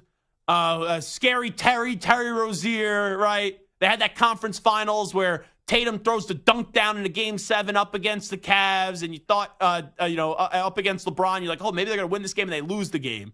And they've been to a few other conference finals, and they've been to an NBA finals. But this group went from overachieving early to now underachieving. So don't have a series where you drag it out and you make it tougher than it needs to be. Keep your legs fresh. Get rid of this Cavs team in 5 games. And it's not going to make me say, okay, the Celtics are winning the NBA Finals. But it won't give me a reason to criticize them and say, here's the same old Celtics once again.